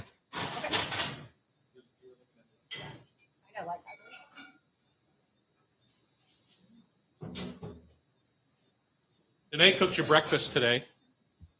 That's very good. All right, we're back here in the hot stove kitchen. Man, I was just cooking off some halibut cheeks. They are so beautiful. I'm not sure where they came from. Maybe John McHenry, retired captain of the FV Seymour, Mr. Father. Yes. Mr. Father. And Jack McHenry, captain of the FV Seymour, Mr. Son. Yeah, I gotta say, I'm not captain, not right now. You're So, not. No, I'm just a deckhand. So Just a I deckhand. don't want to take credit where credit's All not right. due. You are the owners of a 100-year-old halibut schooner. The Seymours fish annually in Alaska for both halibut and sablefish. That's correct. Come Yes. right up to that mic, sir. Or Okay. else we're not going to be here. Your lovely velvet fog. Tell us about what you were doing here today. Well, the primary reason we're here is to talk about sablefish, which is one of the species we harvest. Love it. And the Seymour's been harvesting ground fish for over 100 years. She was built in 1914 and has fished halibut Ever since? ever since. Uh-huh.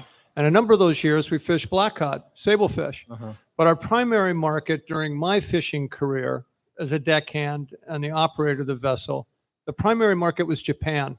The Japanese just loved it. And it was a very favorable economic thing. They were just they're paying us really good money for it. And all the fish went over to Japan, which is wonderful. But we never developed the U.S. market. And other than the kosher market of smoked sable on the East Coast, or Japanese restaurants, or my son's wife, who's of Japanese descent, a Hawaiian, she grew up eating black cod or butterfish. Miso cod, butterfish. Exactly. Yeah. So we're trying to develop that market, expose it. It's a very affordable fish. It's sustainable. It's been carefully managed. It's a very robust resource. But as you know, it's not the traditional bread and fry fish. No, for sure. It lends itself to miso. It's a slightly more complex species. Pickling, smoking. I think you can do a lot more. I would think as a chef, it would present interesting challenges and interesting results. It is certainly my favorite fish outside of salmon. I'm a Mu- big salmon guy. So, Music to my ears. yeah, it's my favorite fish. And when I was a young chef here in Seattle back in the late 70s and early 80s, it's just all of it went to Japan. It just Exactly. wasn't at all maybe not appreciated, or maybe not even really sold very much here. Right. And you do have to learn a little bit about the fish to cook it well, I think, and to purchase it well. So the trick for me in purchasing black cod or sable fish is that I never buy a fish that's under 3 pounds, and preferably 4 to 5 pounds, because as it gets a little bit older, it develops that higher fat content. Yes. If it's under 3 pounds or a pound, you can find it sometimes, little fillets at a pound or at the most 2 pounds. And they're just like eating true cod. Honestly, Right. in my opinion, they are just much more like a regular expected codfish. Once it matures and develops that fat, it's another conversation. It is unbelievable. Very unique fish. Yeah, unbelievable. Maybe a little bit more challenging to cook, but it's Why? also very forgiving. You can put it on That's- the grill, and it's almost you'd have to work real hard to overcook it because of that oil content. Yeah, to me, it's the least challenging fish to cook because you can't overcook it Exactly. when it's a large cut like that. Yeah. And if you go down to Wajimaya, I used to get it at Mutual Fish, but if you go down to Wajimaya, it's already pre-marinated in the lees from sake tanks and which is the Katsu paste. Yeah. You'll see it down there called Katsuzuke. Black cod, yeah. Black cod, yeah. Exactly. And it's delicious. Tom, one clarification though. When you said 4 pound, you mean Whole fish. the whole fish. Whole fish, yeah. I don't want people to think they need to find a No. super duper. You can find a big fillet. Yeah. But and that's, to me, those are the best ones to find. But Yeah. the stuff you'll find at Wajimaya, might even still be butchered with the bones still in. Mutual always left the bones in. And then the Japanese little trick of freezing it and then thawing it takes out even more of the water moisture and leaves a higher content. The fat's the same, but it tastes like a higher content because there's less water in it. And I would think from your perspective, it freezes so well. Oh, unbelievable. I think sockeye. I love sockeye. I love king salmon. Once it's frozen, I believe it takes a step down. Whereas sable fish, in my humble, just as a fisherman, it seems to retain that high quality. I would look at it just a little bit differently. I don't think sockeye takes a step down. I think it's most often, because it's frozen at sea, it's better sometimes than a fresh fish that's been out of water for 10 days. Frozen at sea. Yeah. Yeah. But I would say that sable fish can get better frozen. It firms up. It gets a little less water, as you thought, the water comes out, so it gets a little less water content. So to me, sable fish is actually a fish that improves, Almost benefits from a freezing. And I think if you asked a Japanese consumer, they would say the same thing. So that's what we understand. Yeah, I don't know that for sure. And what do you do, Mr. Deckhand over there? Well, I've been working on the Seymour since 2010. That would be 14 years. Yeah. Wow. So I started going in the summers when I was in college. Got a lovely liberal arts degree that I wasn't quite sure what to do with. Oh, same. So yeah, yes, right. So I went to work for the family business full time, and we fish halibut and black cod all over the Gulf of Alaska. We harvest that with the long line method. Halibut we still catch hook and line. Black cod in the last 4 years we've transitioned to fishing with a pot. So no more long lining. You long line the pots. Oh, okay. So the pots are on the ground line about 150 feet apart. I see. Whereas before we were fishing the black cod with hooks, hooks every 40 inches on the ground line. So you ask what I do or what I did, and we hand bait all our gear. We don't. A lot of more modern boats have a auto baiter system. So when those hooks were 40 inches apart and we hauled, I don't know, Dad, what do you think? 8-10 miles of ground line a day. Yes. So 40 inches for 8-10 miles, hand baiting the hooks. I can say I've baited a lot of hooks. Yes, you so have. that's if you ask what I've done, I'd say I've baited a lot of hooks. That's what you do. Yeah. You have sore hands. Yeah. And we dress the fish on board. Most of the black cod we head and gut on board. In the last day or two of a trip, for freshness reasons, we'll deliver in the round. We'll keep the whole black cod. Halibut we just gut on board. So that's what I'm doing. Do black cod live deep like halibut, I'm assuming? Halibut are much shallower.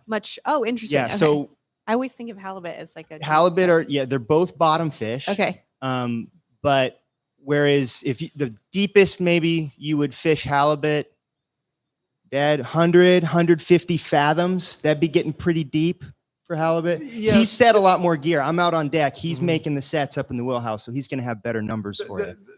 Essentially, the halibut are inside of 200 fathoms. A fathoms is 6 feet, the breadth of a man. So 200, 1,200 feet. And then the black cod kind of kick in there. And they can kind of cohabitate. At times, we'll catch them both at the same time. And it's not real tricky. You can tweak that, what you're targeting. Our fishery is very clean. We don't have a lot of inadvertent catch, what we call bycatch. So we can focus on targeting them. Now, there's no absolute rules. Sometimes the great big black cod will crawl up shallow to 100 fathoms or something. But yeah, they can cohabitate. Shallow. Yeah. Yeah, right. Oh, the halibut will go right into the kelp, into very shallow water. The herring go in and lay their eggs in the kelp, and the halibut follow them to eat the eggs. So what you're doing is you're trying to figure out what that halibut, where he's eating. That's what I do to my chickens. I follow them and then I You eat the follow eggs. them. Yeah. You follow them. And then life on a fishing boat, I guess in a sense, it would be analogous to a restaurant. That you go into a well-run restaurant, I think from the dishwasher to the chef and the whole thing, you get this kind of esprit de corps, this teamwork.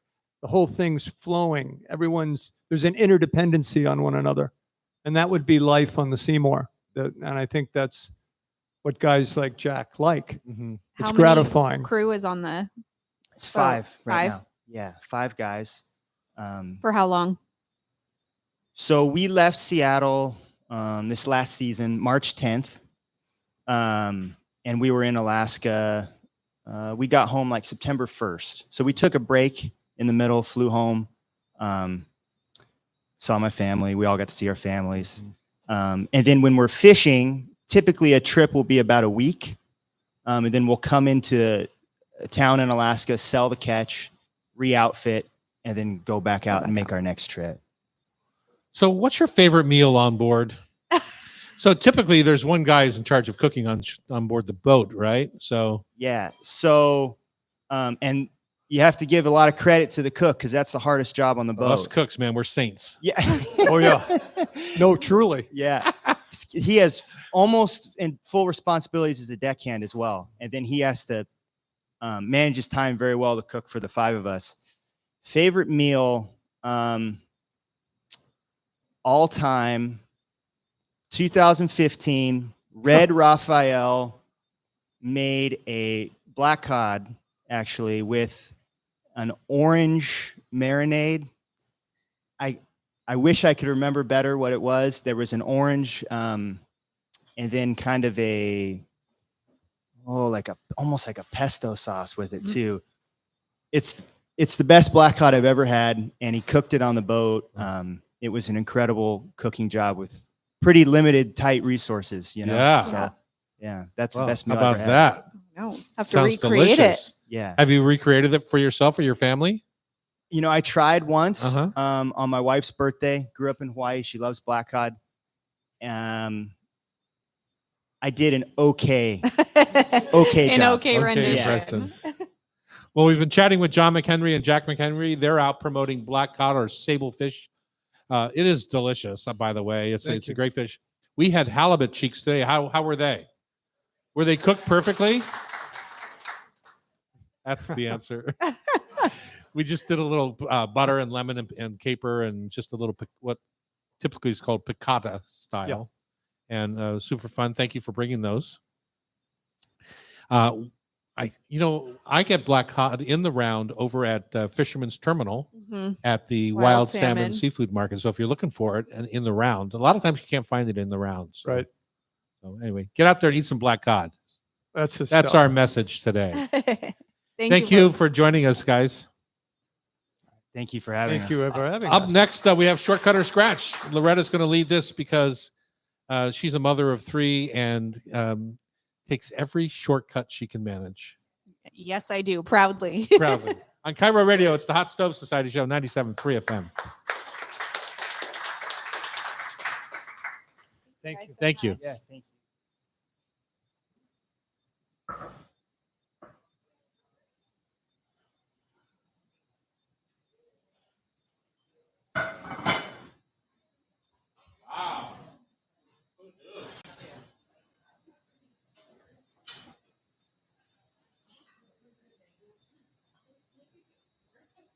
All right, that's what's in front of you guys.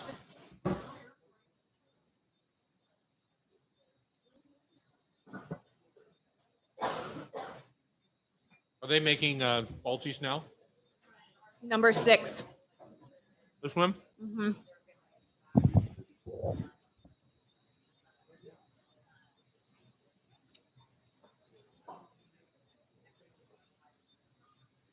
Hey, Danae.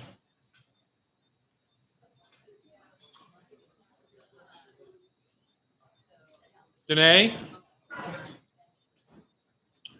Who did the gnocchi? Danae, how did you? Can you take a seat? Whoever made the gnocchi, would you just take a seat for a second and tell us what you did here?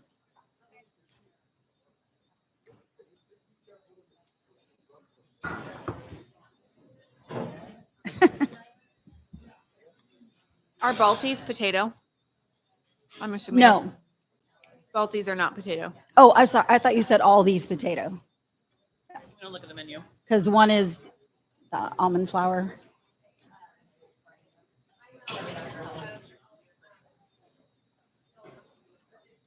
Oh. Pretty clear choice, Tom. huh? It's a less clear than I thought it would be between the others, though. That's only because it's pan fried. Because you're getting a lot of butter, brown, and toughening. When I had these the other night, they were like little pillows. No, I mean that one is still, I think, better, but between are the other potato. 5, I thought Oh, it would yeah. be more clear. All right, Amy, you ready? Pull that mic up all the way close to you, please. Balties are potato. All the way. Keep bringing it to you. I want to hear you chew. Mmm. We are back here in the hot stove kitchen. Everyone's got a big plate of gnocchi in front of them. One of the things we like to do on this show, since Loretta has been sitting in the chair a few times a month, is help her decide whether to put the effort into a homemade version of something or whether a shortcut from the store is just good enough to make it a reasonable alternative.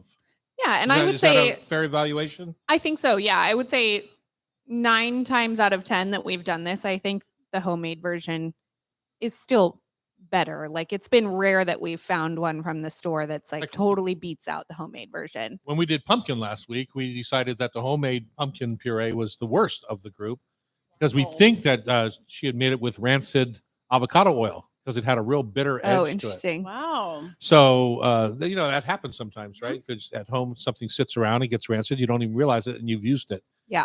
So what did we buy then? So we're frequent consumers of gnocchi in my house. It's a very easy kid food. It's a very easy, like one skillet meal in my house. So explain what gnocchi is. Gnocchi is Gnocchi. it's a potato. Well, these are all potato. It's a potato dumpling, Dumpling, yeah. Italian style potato dumpling. I use it as a substitute of pasta. I guess I don't know if it is considered Or a type of potatoes, even pasta. like if you're doing a veal chop with some gnocchi would be a nice thing, right? So, Totally. yeah. But yeah, it's a great kid food. It cooks really fast. So when I'm trying to get dinner on the table really fast, it's like a 3 to 5 minute cook compared to sometimes like dry pasta is a 10-minute boil. So and it just takes on, I find, like whatever flavor that you put it with. So it's a super easy kind of neutral base to mix up our normal routine of. Okay, so what brands did you So, bring us today? I brought a kind of a selection. I bought what I typically buy, which is the Cucina Fresca brand, local, yeah. which is a local brand, and it's found in the refrigerated section. Then I brought 2 shelf stable. One is like the Kroger house brand. It's called, what is it? Select. Private Reserve Italian gnocchi with potato. Yeah, Private Reserve. And that's just the Kroger specialty brand. I brought this Pastificio di Martiano, which is a imported product from Italy. This is a mini gnocchi, but I've seen it in full size also. This is just what they had at Whole Foods. That was also shelf stable. I got Capello's, which is a gluten-free product out of the freezer section. It's an almond flour. And then I saw this for the first time today when I was shopping for this, which is Tutabella has, which is a local restaurant company, has a frozen potato gnocchi. And then we were very lucky that our chef at Neb ran some of his homemade beautiful potato gnocchi across the street for us to taste today. And that's the last one. So Chef Baltimore Danae is Bill. on the mic to tell us what she... Who is Danae? Danae is one of our lovely cooks at Hot Stove. And she prepared all of these today. So what did you do for them?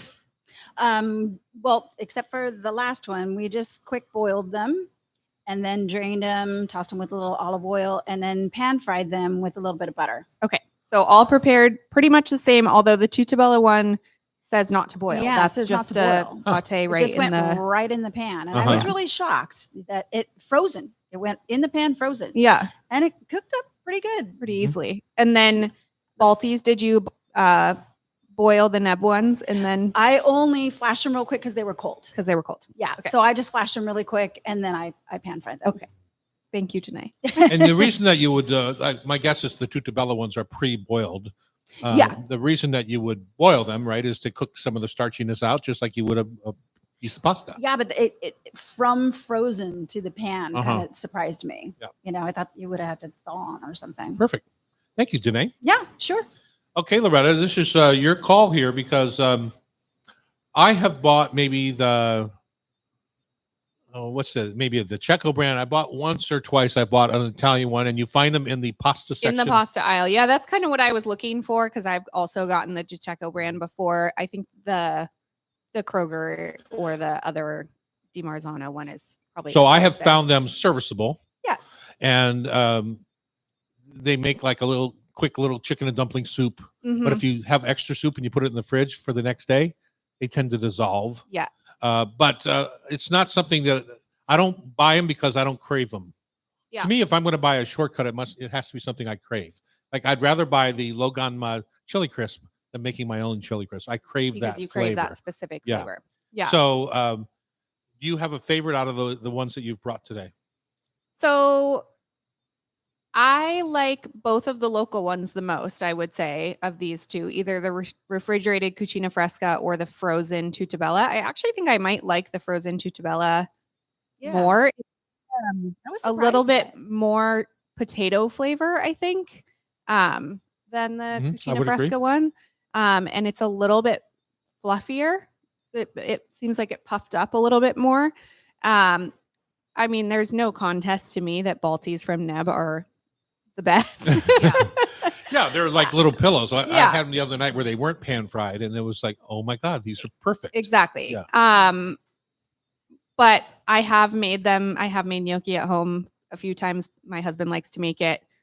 It's certainly better, but for us, like that's an hour process of between the start to finish versus my... Yeah, I would say the hour part is you have to bake a potato. Yeah, you have to make the potato. Your counters are covered in flour. Yeah. So the cleanup is You know, the cleanup, but yeah, start to finish, I feel like it's an hour. Whereas in this group, I would pretty happily, I think, buy those Tutabella ones they're again. 5 minutes. For 5 minutes. Those were probably on par cost. I should have looked at the cost, on par cost wise with the Cucina Fresca ones. It's a smaller by weight package, the Tutabella ones. So by weight, it might be more expensive.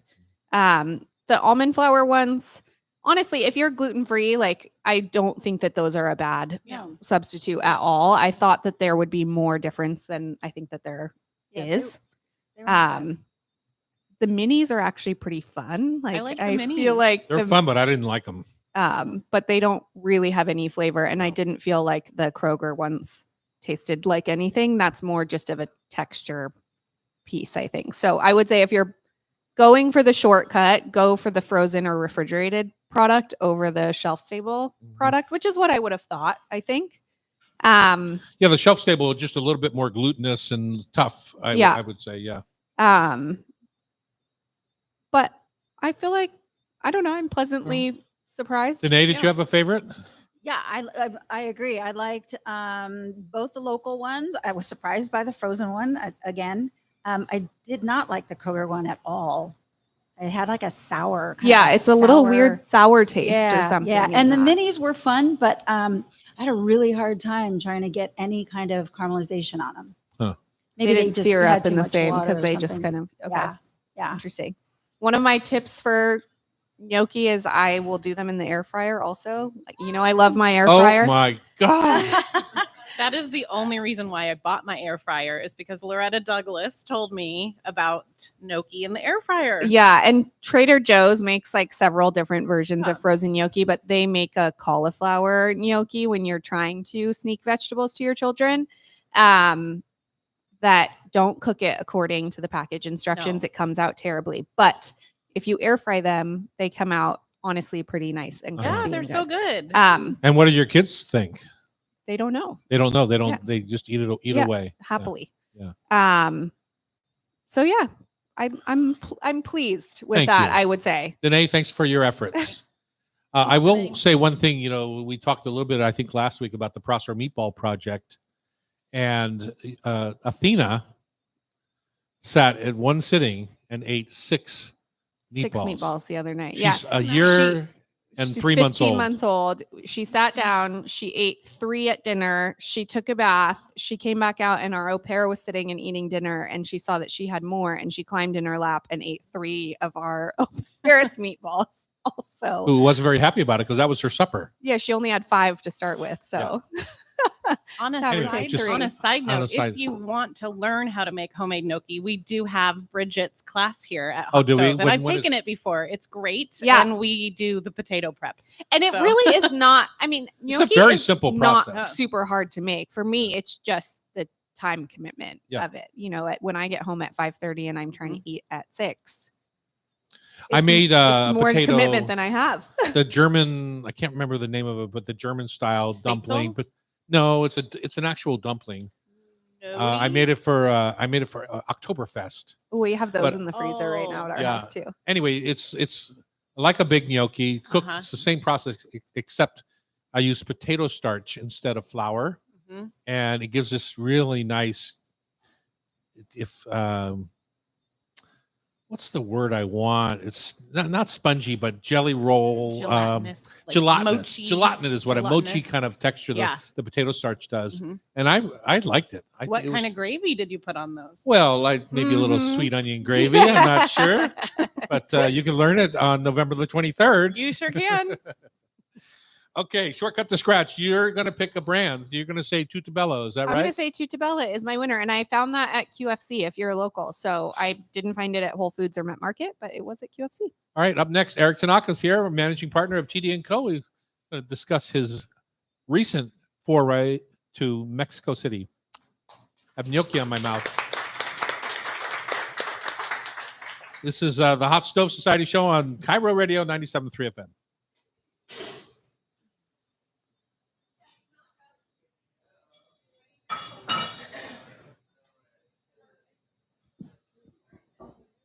Aim, did you take? Did everyone get a piece of fish that wanted one? To me? I can cook more if we need it.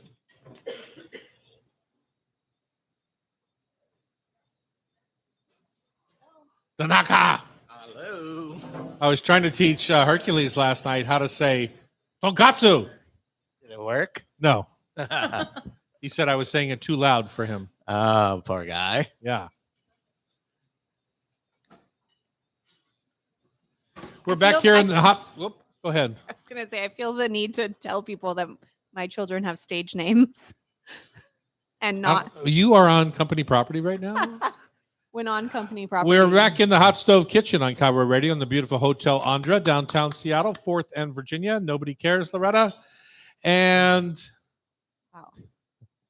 Eric Tanaka has taken over the hot seat on the mic. He's the managing partner of TD & Co. I've been called both a loser, a peasant, and a parishioner on today's show. I might not come back. Oh, And my. told that no one cares. We're doing great. Well, you tried to clap, So, but nobody clapped a with loving you. is all I father. was saying. Eric, you've heard this whole sad story before, haven't you? Which one? There are many. The Loretta sad story. What a horrible dad I am. I saw it. Yeah. He lived it He lived it. Hey, you just went to Mexico City, and I had three for like great the days. umpteenth time. Yeah. I had 3 great days. The only time I've ever even been in Mexico was in Mexico City.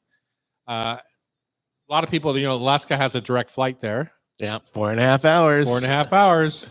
My favorite part about flying into Mexico City was I looked out the window. I always get a window seat. And I said to Jackie, we're here. Because you could look down and you see this metropolis. And then we were still at cruising altitude. We went for another 50 miles or 25 miles around the city. It is monstrous. Yeah. Living in LA or being born there, it's very similar, but probably a little more dense. But because it's 25 million people. Yeah. I mean, That's twice as dense as huge. LA. Yeah. Yeah. But it feels the same because it's a more low rise than high rise. Like Manhattan or Tokyo's dense too, but in a different way. Like any world city, you can stay in a place that looks just like the high-end shops in London and Milan and Paris. You can do the same in Mexico City if you want to. Yeah. You have a Louis Vuitton store, you can have Coach store, everything. Or you can stay in other parts of Mexico City where you get a little bit more of the flavor. Yeah. What did you do? We were in. We stayed with. This is our 3rd year there, and I love it because it's a food town. There's architecture, there's museums, there's music. I mean, there's everything. So Good transportation. great it's cheap. We stayed in Roma Norte, which is maybe more Capitol Hill-esque. It's hipper, younger. This year we stayed in Condesa, which is a little bit more neighborhoody than Roma Norte, but both have a high density of restaurants, coffee shops, interesting shopping, things like that. So it's really walkable. And Mexico City itself is a very European styled city. Mm-hmm. I think my first time there is kind of shocking. I didn't know what to expect, but it is really European in that sense. So, was this your 3rd or 4th? 3rd trip. 3rd trip. Yeah. Okay. 3rd trip in 3 years. Yeah. So you're starting to figure out like the things you love. Are you doing new things every time still, or is there stuff you're going back to at this point? I think like any great large city, Tokyo, New York, LA, we've done different things every year. So we go to probably 15 to 20 restaurants per trip. So you're looking at, 45 to 50 restaurants, all different in that span of time and all amazing. And I think that, like any great city, food city, they have a great breadth of restaurants. There's street food, there's fancy restaurants, there's really farm-based restaurants. Like it's like everything. So just you get great exposure, I think, culturally to corn there because it's such a corn-based culture. And they'll have just restaurants where the families grow the corn and then have a restaurant where they're serving the corn. And it's literally just corn of some sort for every course, and with different processes and different styles. So it's kind of fascinating that way just to see all the different types. When I was there, there was the conversation going on about heirloom corn, and Hacienda was just kind of getting started, which is a U.S. company, I believe. A couple of workers out of New York, I think, started it, and trying to protect heirloom corn because corn is a government subsidized commodity. Yeah, and you can't sell tortillas for more than the government says you have to sell them for, unless it's not the basic tortilla, right? So, but every block has a basic tortilleria in the block where you walk by and you see them machine making tortillas, and they only sell for I don't even know how much they are, 50 cents a dozen or whatever the number is. It's crazy. In central CDMX or Mexico City, it's probably 5 to 10 times more. Like we went 20 minutes outside of downtown and downtown or wherever we were, but it was way like 10 times less or cheaper than in town. So it was kind of amazing, like how much more expensive it was. But it's much, I think, like Seattle in the sense that there's a huge piece of tech gentrification. There are so many nomad workers there. It's really kind of crazy. If you go into the cafes, they're just filled with people on their Macs, remote working to some tech place somewhere. And it's really kind of stunning because so many people speak English. Like I would say more people are speaking English than Spanish in the city itself. Yeah, that changes fast. Yeah. And then once again, when we went 20 minutes outside, nobody was speaking English. And it was definitely a very different, more straight Mexican culture versus this expat, kind of international crowd that's probably in the hipper areas of the town or city. One of the things that I feel like, honestly, Seattle kind of lacks that Mexico City and some other major cities have is a street food culture. And I remember from Mexico City, just like some of the absolute best food that we had while we were there is street food. I mean, and everyone eats it. So what's the difference between street food and truck food? I don't think there's much difference. And I think you know what I'm saying? Yeah. The biggest piece why there's not as much street food here is we have way more regulation. I mean, they have these taco stalls that are in halls between buildings with no running water, but they've been there 40 years, 50 years. So you can pop up and have street food like that. I guess if you don't have as much regulation. A truck is is so much more established than some of these feel like. Some of them feel like, it's just one woman sitting on a corner with her on a plastic bucket making griddle, and that's it kind of thing. And but it's she's also been on that same corner for. It's part of the cultural thing because most of the people, they're not cooking their breakfast or lunch at home. They're literally, that's their breakfast or lunch. They pick it up on their way to work. It's the way it feels in Manhattan. You come up out of the subway, and at the top of the subway, there's an Ecuadorian woman or whoever, cart, just sitting on a bucket with one pot full of tamales. And when she's done selling them, she's done. That's her day, right? So, and bodegas kind of have that function there, but it is kind of. You can just set up one pan and sit on a stool and sell something. Here, you'll be busted. Yeah, you'll be busted. Yeah. Okay, favorite bite of street food that you had?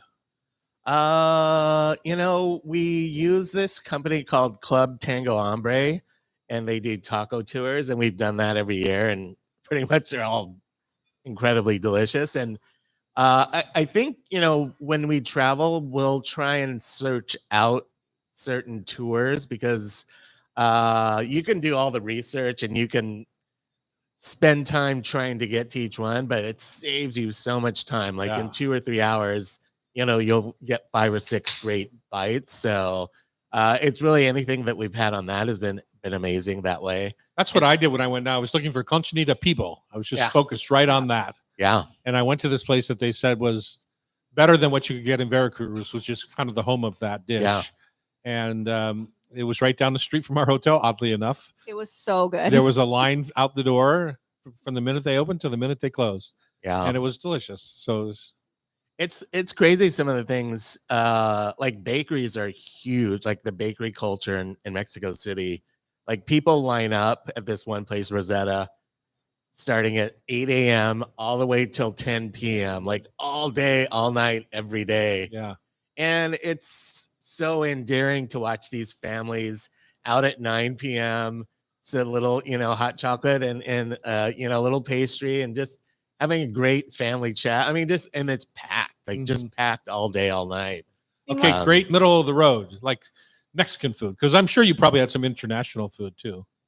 Or do you avoid that? The first year I focused primarily on more just Mexican food. Mhm. The second year was kind of a mix, and this last year it was more international.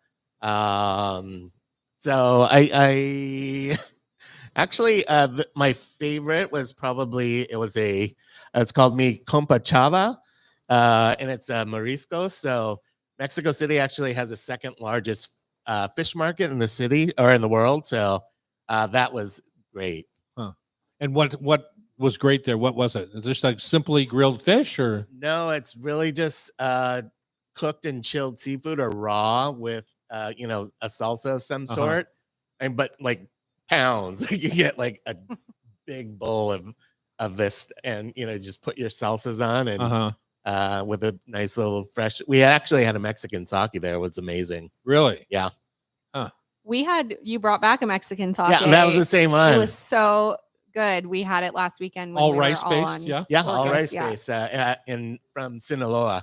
Yeah, it was really good. And there's a huge wine region, Santa Maria Valley or Santa. Yeah, I mean the natural wine scene there is huge. So you have a ton of Mexican natural wine bars like all over the place. Like and that's the thing. It's like it's delicious, but it's not exported, so you don't see that much around anywhere. Right. It's really just stays in country. I'm curious about that movement. 5-10 years ago around here, that was a very hot category, and you just don't hear about it as much. And I think partly because wine sales have just kind of gone the different direction, right? Where cocktails are the drink of choice now. I think the only growing segment though of wine right now is natural wine. Is it? Yeah.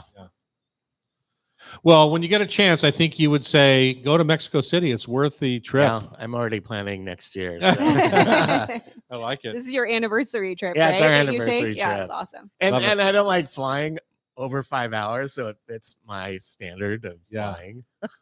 I'll never forget just looking out the window. Just forever you fly this over. just goes this forever and amazingly ever. large city and dense. Up next, it's Rub with Love, Food for Thought, Tasty Trivia right here on Cairo Radio 97.3 FM. Thanks. All right, Taylor. You're staying for trivia, Do Tanaka. we need to practice, Taylor, or do you got this? All right.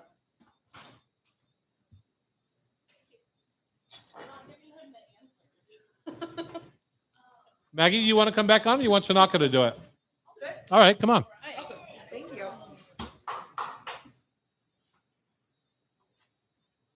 You're off the hook, Tanaka. Perfect. Thanks.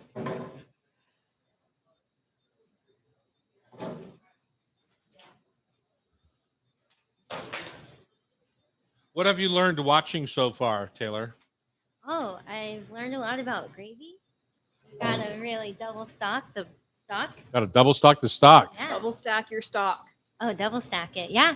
Last week I learned a lot about sesame seed and tahini. And tahini. And the sample she brought in was very delicious. So, have you learned that you need to be on top of on top of your mic within an inch? Oh, okay. Listen. You hear that last one? Hello. That's what we want. That's the sexy NPR voice. Oh, okay. Yeah. So just pull it to you so you don't feel like you have to tip over to get to it. It's hard to remember to ask the questions right into the microphone. It is. All right, we're back here in the kitchen on Cairo Radio.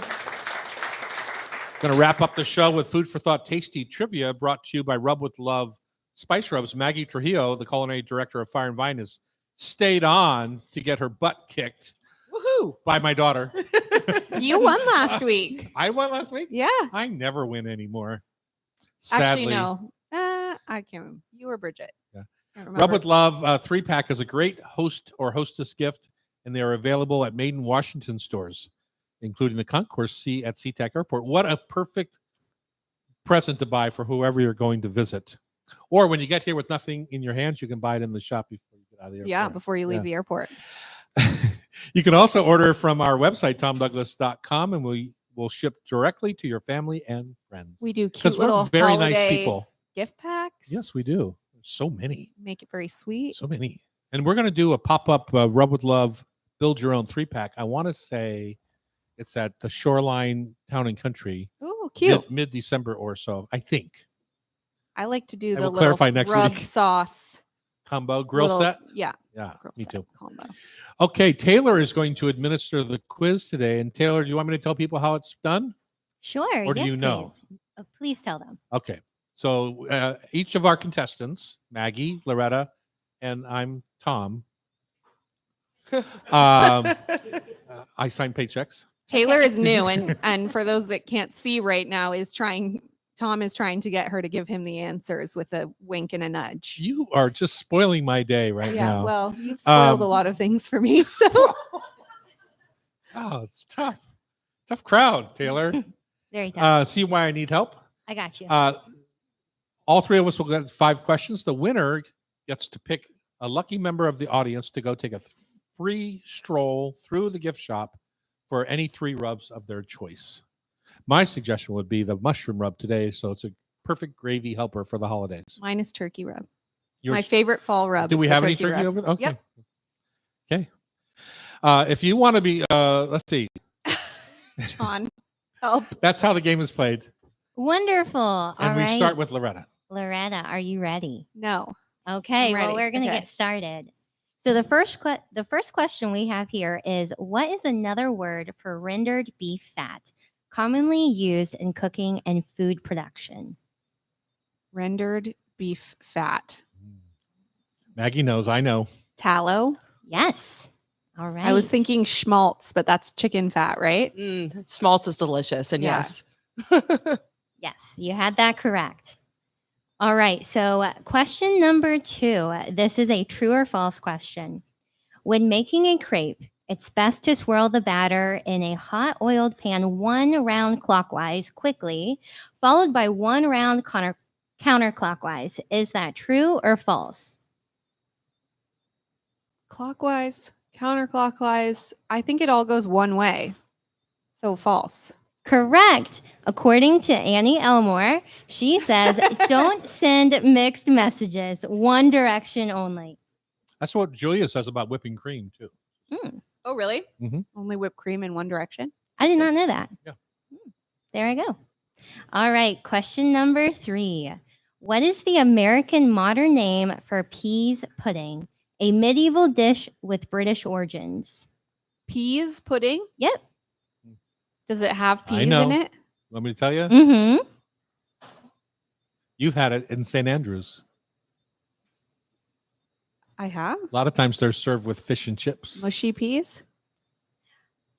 No, Oh! that is incorrect. What It is is it? split pea soup. Huh. I would have guessed mushy peas. I would have guessed. Yeah. Pudding and soup are different things. Peas pudding, yeah. Well, It's pudding the in, American pudding in modern Britain name. is often just dessert. It's called pudding. Yeah. But that's not that either. She does this, Taylor. She whines a lot. Uh-oh. Well, that's all right. We do have a tiebreaker at the end. So if you're tied, you may have a chance to win. All right. Next question. What is a skein? And let me know if you would like some options to help you. A skein? Mm-hmm. It's like a holder of water made out of a skin. Well, do you want some options? Sure. I thought you grew up in my house. So to clarify, it is spelled S-K-E-I-N. A lot of people call it a skein. Okay. And here are your 3 options. A high-altitude Himalayan pepper known for its floral aroma, Okay. a culinary tool used to spiralize cheese into florets, or is a skein the sack that holds the fish roe sack? Yeah. Okay. See. But it's also people hold water in skeins. And sometimes they go down the mountain and skiing. Okay, All right. fine. We'll Come get on, that was funny. correct. Okay. You are 4 for 5. No, 3 for 5. 3 for 4. Now we're on to the 5th question. You're killing it, Taylor. All right. Just 5 for 5. What French term describes a flavorful broth made by simmering meat, bones, and vegetables, and can also refer to dehydrated stock cubes or granules. Begins with a B. What? I think it begins with a B. Bouillon? Yes. All right. Loretta is 4 for 5. Nice job. Yeah, that Good was job, sort of Loretta. rough. Okay. Are you ready, Maggie? Yes. Okay. Now I will Maggie say. looks overly confident to me. I know. I I Maggie's gonna kick our butt. Fake it till you make it, right? you're gonna kill it. I will say these are more Spanish and Mexican inspired because of ET's trip. So, starting off with the first question, what is a trompo? Wait, what? I might be pronouncing it wrong. A trompo, Trompo. Do you want, I can make it a little easier for you too. Yes, please. Okay. Is a trompo a fish, a spice, or a cooking technique? I'm going to say a fish. Uh, Maybe a spice? Maybe a cooking so, maybe cooking it technique. is a cooking technique. So what it is a trompo. I've never heard of it personally. Yeah, so it's a tricky one. A trompo is a vertical rotating spit used to cook marinated meat, most commonly in Mexican and Central American cuisine. The word trompo means spinning top in Spanish, which describes its shape as layers of meat like pork are stacked on the skewer and rotate around a heat source. Okay. So, yeah. Awesome. I think of a Brazilian. Like a doner kebab. Yeah, there you go. A doner kebab. Awesome. Okay. Number 2. What is a chiote? It's a pepper, I believe. Well, okay. It is a spice made from annatto seeds. It's popular in Mexican cuisine, adding a bright orange-red color and mild earthy flavors to dishes like tacos, al pastor. It's also used to color American cheese and smoked fish. Awesome. There you All go. right. You're going to have to limit those a little bit. We only have 8 minutes for this. Okay, well, then we'll hurry it up. Number 3. Can you describe what a Jamaican patty is? I feel like I got set up on You these got ones. set up big time. I don't have a clue what she's asking. You should like take Are an you ET sure she's a seat. culinary? Cash. Peppercush. Peppercush. Come from? Hungry. Yes. Woohoo! Yay. I got one. Nice job, Maggie. This one's fun. This one's also hard. How many gallons of maple tree sap does it take to produce 1 gallon of maple syrup?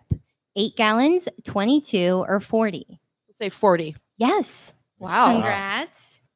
All right, last question here. What is XO sauce? Oh. That's a hard one because it's I think it's different in different areas of China personally. Isn't it like the pink sauce?